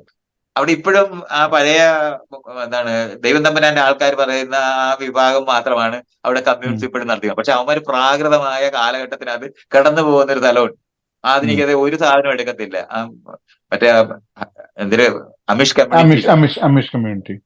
അവര് ഇത് ഈ പറയുന്ന സാധനം ചെയ്തെടുക്കാനൊക്കെ ശ്രമിക്കുന്ന ഒരു സ്ഥലമാണ്. പക്ഷെ അവർക്ക് ആധുനികത എന്താണെന്ന് ഒരിക്കലും മനസ്സിലായിട്ടില്ലാത്തവര്. അതുകൊണ്ട് അവർക്ക് ഇപ്പോഴും കുതിരവണ്ടിക്കകത്ത് യാത്ര ചെയ്യാൻ ബാധ്യതയുണ്ട്. അങ്ങനല്ലാതെ ഡെമോക്രാറ്റിക് സിസ്റ്റം എങ്ങനെയാണ് നമ്മൾ കൊണ്ടുവരേണ്ടത് എന്നുള്ളതാണ് ഈ പഠിക്കേണ്ടത്. അവിടെയാണ് ഞാൻ ഈ പറയുന്ന മേഖല മുഴുവൻ വരുന്നത്. ഇത് വരാതെ നമ്മളിപ്പോ ഈ ഹേമ കമ്മിറ്റി കൊണ്ടുവന്നാല് ഇപ്പോഴത്തെ ഒരു ഓളത്തിൽ മിണ്ടിപ്പോകുന്നതല്ലാതെ യഥാർത്ഥത്തിൽ ഇത് വർക്ക് ചെയ്യത്തില്ല. ഇന്നാണെന്നുണ്ടെങ്കിൽ ഈ സിനിമ എന്ന് പറയുന്നത് വളരെ വ്യാപകമായി എല്ലാവർക്കും എടുക്കാൻ പറ്റുന്ന ഒരു ക്യാമറ. നമ്മുടെ രണ്ടുപേരും കൂടെ കാര്യം പറയുന്ന ഈ ഫോൺ ഉണ്ടെങ്കിൽ സിനിമ എടുക്കാൻ പറ്റുന്നിടത്താണ് ഇങ്ങനെ മാറിയിട്ടുണ്ട്. അത് ഈ പഴയ പോലെ ക്യാപിറ്റൽ ഇന്റൻസീവ് അല്ലത്. പക്ഷെ ഇപ്പോഴും ക്യാപിറ്റൽ വലുതാക്കി അത് പരസ്യപ്പെടുത്തും. 500 കോടിയുടെ സിനിമ എടുക്കാം. അപ്പൊ ആൾക്കാർക്ക് ഈ പഴയ കൊട്ടാരത്തിൽ കയറണം എന്നുള്ള കൊതിയുള്ള കാരണം കൊണ്ട് അത് കാണാൻ പോകുന്നതല്ലാതെ സത്യസന്ധമായിട്ട് സിനിമയൊന്നും അല്ലല്ലോ. ഒരു പടഭണ്ഡാരം സാധനം ഉണ്ടാക്കിയിട്ട് അത് സിനിമയാണെന്ന് തോന്നിപ്പിക്കുന്ന തരത്തില് ബഹളങ്ങൾ വെച്ചിട്ടാണ് ഉണ്ടാക്കുന്നത്. അല്ലാതെ സട്ടിലായിട്ടുള്ള ന്യൂആൻസസ് ഉള്ള മനുഷ്യന്റെ മനസ്സിനെ രൂപപ്പെടുത്തുന്ന ഈ മേഖലകളിനകത്ത് എല്ലാ നിലവാരത്തിലും ആൾക്കാർക്ക് ഉണ്ടാക്കിയെടുക്കാനും സിനിമ ഉണ്ടാക്കിയെടുക്കാനും മനസ്സ് രൂപപ്പെടുത്താനും ജനാധിപത്യം പഠിപ്പിക്കാനും ഒക്കെ ഉള്ള ഇടമായിട്ട് ഇതിനെ മനസ്സിലാക്കി കഴിഞ്ഞാൽ ഈ പറയുന്ന മേഖല മുഴുവൻ നമുക്ക് എടുക്കാം. കാരണം അവിടെ ആരുടെ കഥ പറയുന്നു എന്നുള്ളതല്ല, എല്ലാവർക്കും എല്ലാവരുടെയും കഥ പറയാൻ പറ്റുന്ന ലോകമായിട്ട് പറ്റുന്ന ലോകമായിട്ട് വരുന്നു. നമുക്ക് എന്തായാലും 1.5 മണിക്കൂറായി ഞാൻ മൈത്രേയന്റെ മതി. സമയം നമ്മൾ ഈ പറഞ്ഞ ഇത് ഇങ്ങനെ ഇങ്ങനെ പറഞ്ഞു. ഇത് പറഞ്ഞുകൊണ്ട് ഇങ്ങനെ ശരിക്കും നമുക്ക് പലപ്പോഴും ഡൈവേഴ്സിറ്റി, വർക്കിംഗ് മോഡൽ, ഇങ്ങനത്തെ കാര്യത്തിനെ പറ്റിയൊക്കെ എപ്പോഴെങ്കിലുമൊക്കെ ഒന്ന് സംസാരിക്കും വേണം. അതായിക്കോട്ടെ. അപ്പോ ഇങ്ങനെ വിളിച്ചാൽ മതി.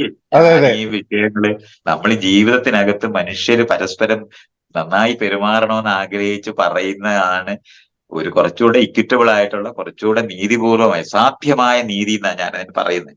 സാധ്യമായ നീതിയുള്ള ഒരു ലോകം ഉണ്ടാക്കിയെടുക്കാനായിട്ട് നമ്മൾ ശ്രമിക്കുന്നില്ലെങ്കിൽ നമ്മളൊരു സ്പീഷീസ് എന്നുള്ള നിലവാരത്തിൽ നമ്മൾ പരാജയപ്പെട്ടു പോകുമെന്ന് കാണുന്നത്. നമ്മുടെ എൻവയോൺമെന്റൽ ഇഷ്യൂസ് ഒക്കെ നമ്മളിത് കാണേണ്ടതാണ്. വിജയിച്ചവരുടെ ലോകമായിരുന്നല്ലോ ഉള്ളത്. അവർ വിജയിച്ചിട്ട് ഈ ഉണ്ടാക്കിയിട്ടിരിക്കുന്ന ലോകത്തിനെ പറ്റി നമ്മൾ ഇനി ഇതിന് മുമ്പോട്ട് പോകുമോ എന്ന് പേടിക്കേണ്ടി വരുന്നിടത്താണ് നമ്മൾ നിൽക്കുന്നത്. അതെ അതെ, വിജയിച്ച് മുന്നോട്ട് പോകാൻ പറ്റാത്ത രീതിയിലേക്ക് വിജയിപ്പിച്ചിട്ടുണ്ട്. എങ്ങനെയാണ് അതുകൊണ്ടാണ് ഒന്ന് റീതിങ്ക് ചെയ്യേണ്ട കാലമാണ്. അതുകൊണ്ട് വിനോദ് വിളിച്ചാൽ മതിയെ, നമ്മൾ പറഞ്ഞു നോക്കാം. നമുക്ക് അവസാനത്തെ ജ്ഞാനികളൊന്നും അല്ലല്ലോ നമ്മളാരും. അപ്പൊ അത് കാരണം കൊണ്ട് പരമജ്ഞാനം നേടാൻ പറ്റുന്നവരല്ലല്ലോ. അപ്പൊ നമുക്ക് കറന്റ് ആയിട്ട് സാധ്യതകളുള്ള കാര്യങ്ങൾ പറയാം. തീർച്ചയായിട്ടും. അപ്പൊ ശരി എന്നാ. Okay, thanks.